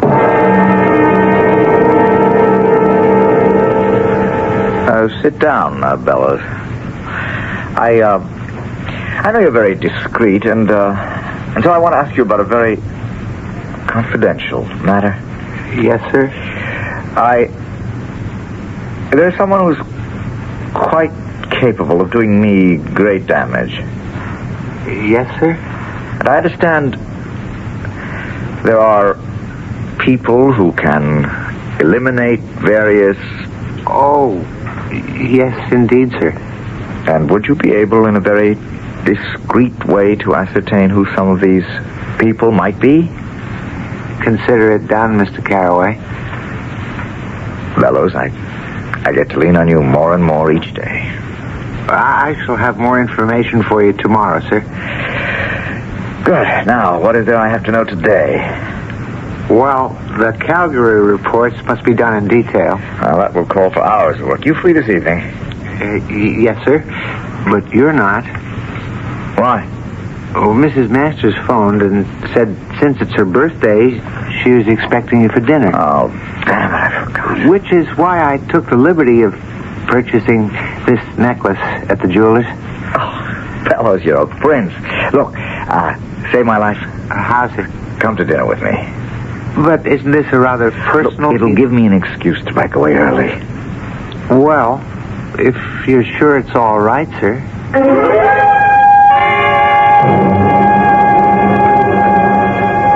Excellent dinner, Mrs. Masters. You should see this place by day. Mrs. Masters has the most fantastic garden. Oh, excuse me. Let me get that, Peggy. Hello? Oh, Driscoll. Yeah, we're going to work on that. Hold on. I can never get Driscoll off in under an hour. Maybe I'd better talk to him in the library. Excuse me. I'll cut it very short. May I pour you some brandy, Mrs. Masters? Another cup of coffee, perhaps? I understand you're an excellent gardener. I have no luck with plants myself.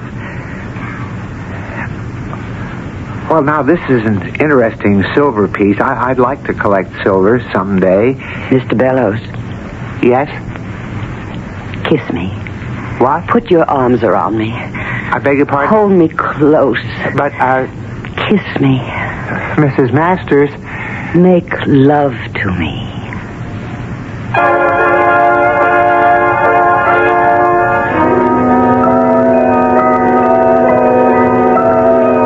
Haven't we been here before?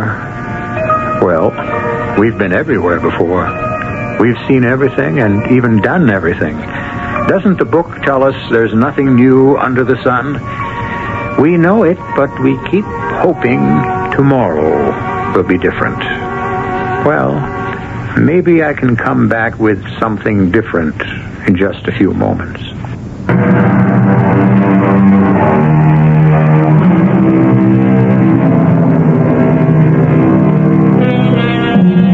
Can we learn anything from what we've just heard? Yes, of course. Write this down and memorize it. If you ever meet a wealthy lady whose husband neglects her and she asks you to help murder him, do not, I repeat, do not assist her in this enterprise unless you are prepared to be a better husband to her than he was. Our cast included Michael Wager, Joan Lovejoy, Robert Dryden, and E.V. Juster. The entire production was under the direction of Hyman Brown. Radio Mystery Theater was sponsored in part by Buick Motor Division. This is E.G. Marshall inviting you to return to our Mystery Theater for another adventure in the macabre. Until next time, pleasant dreams.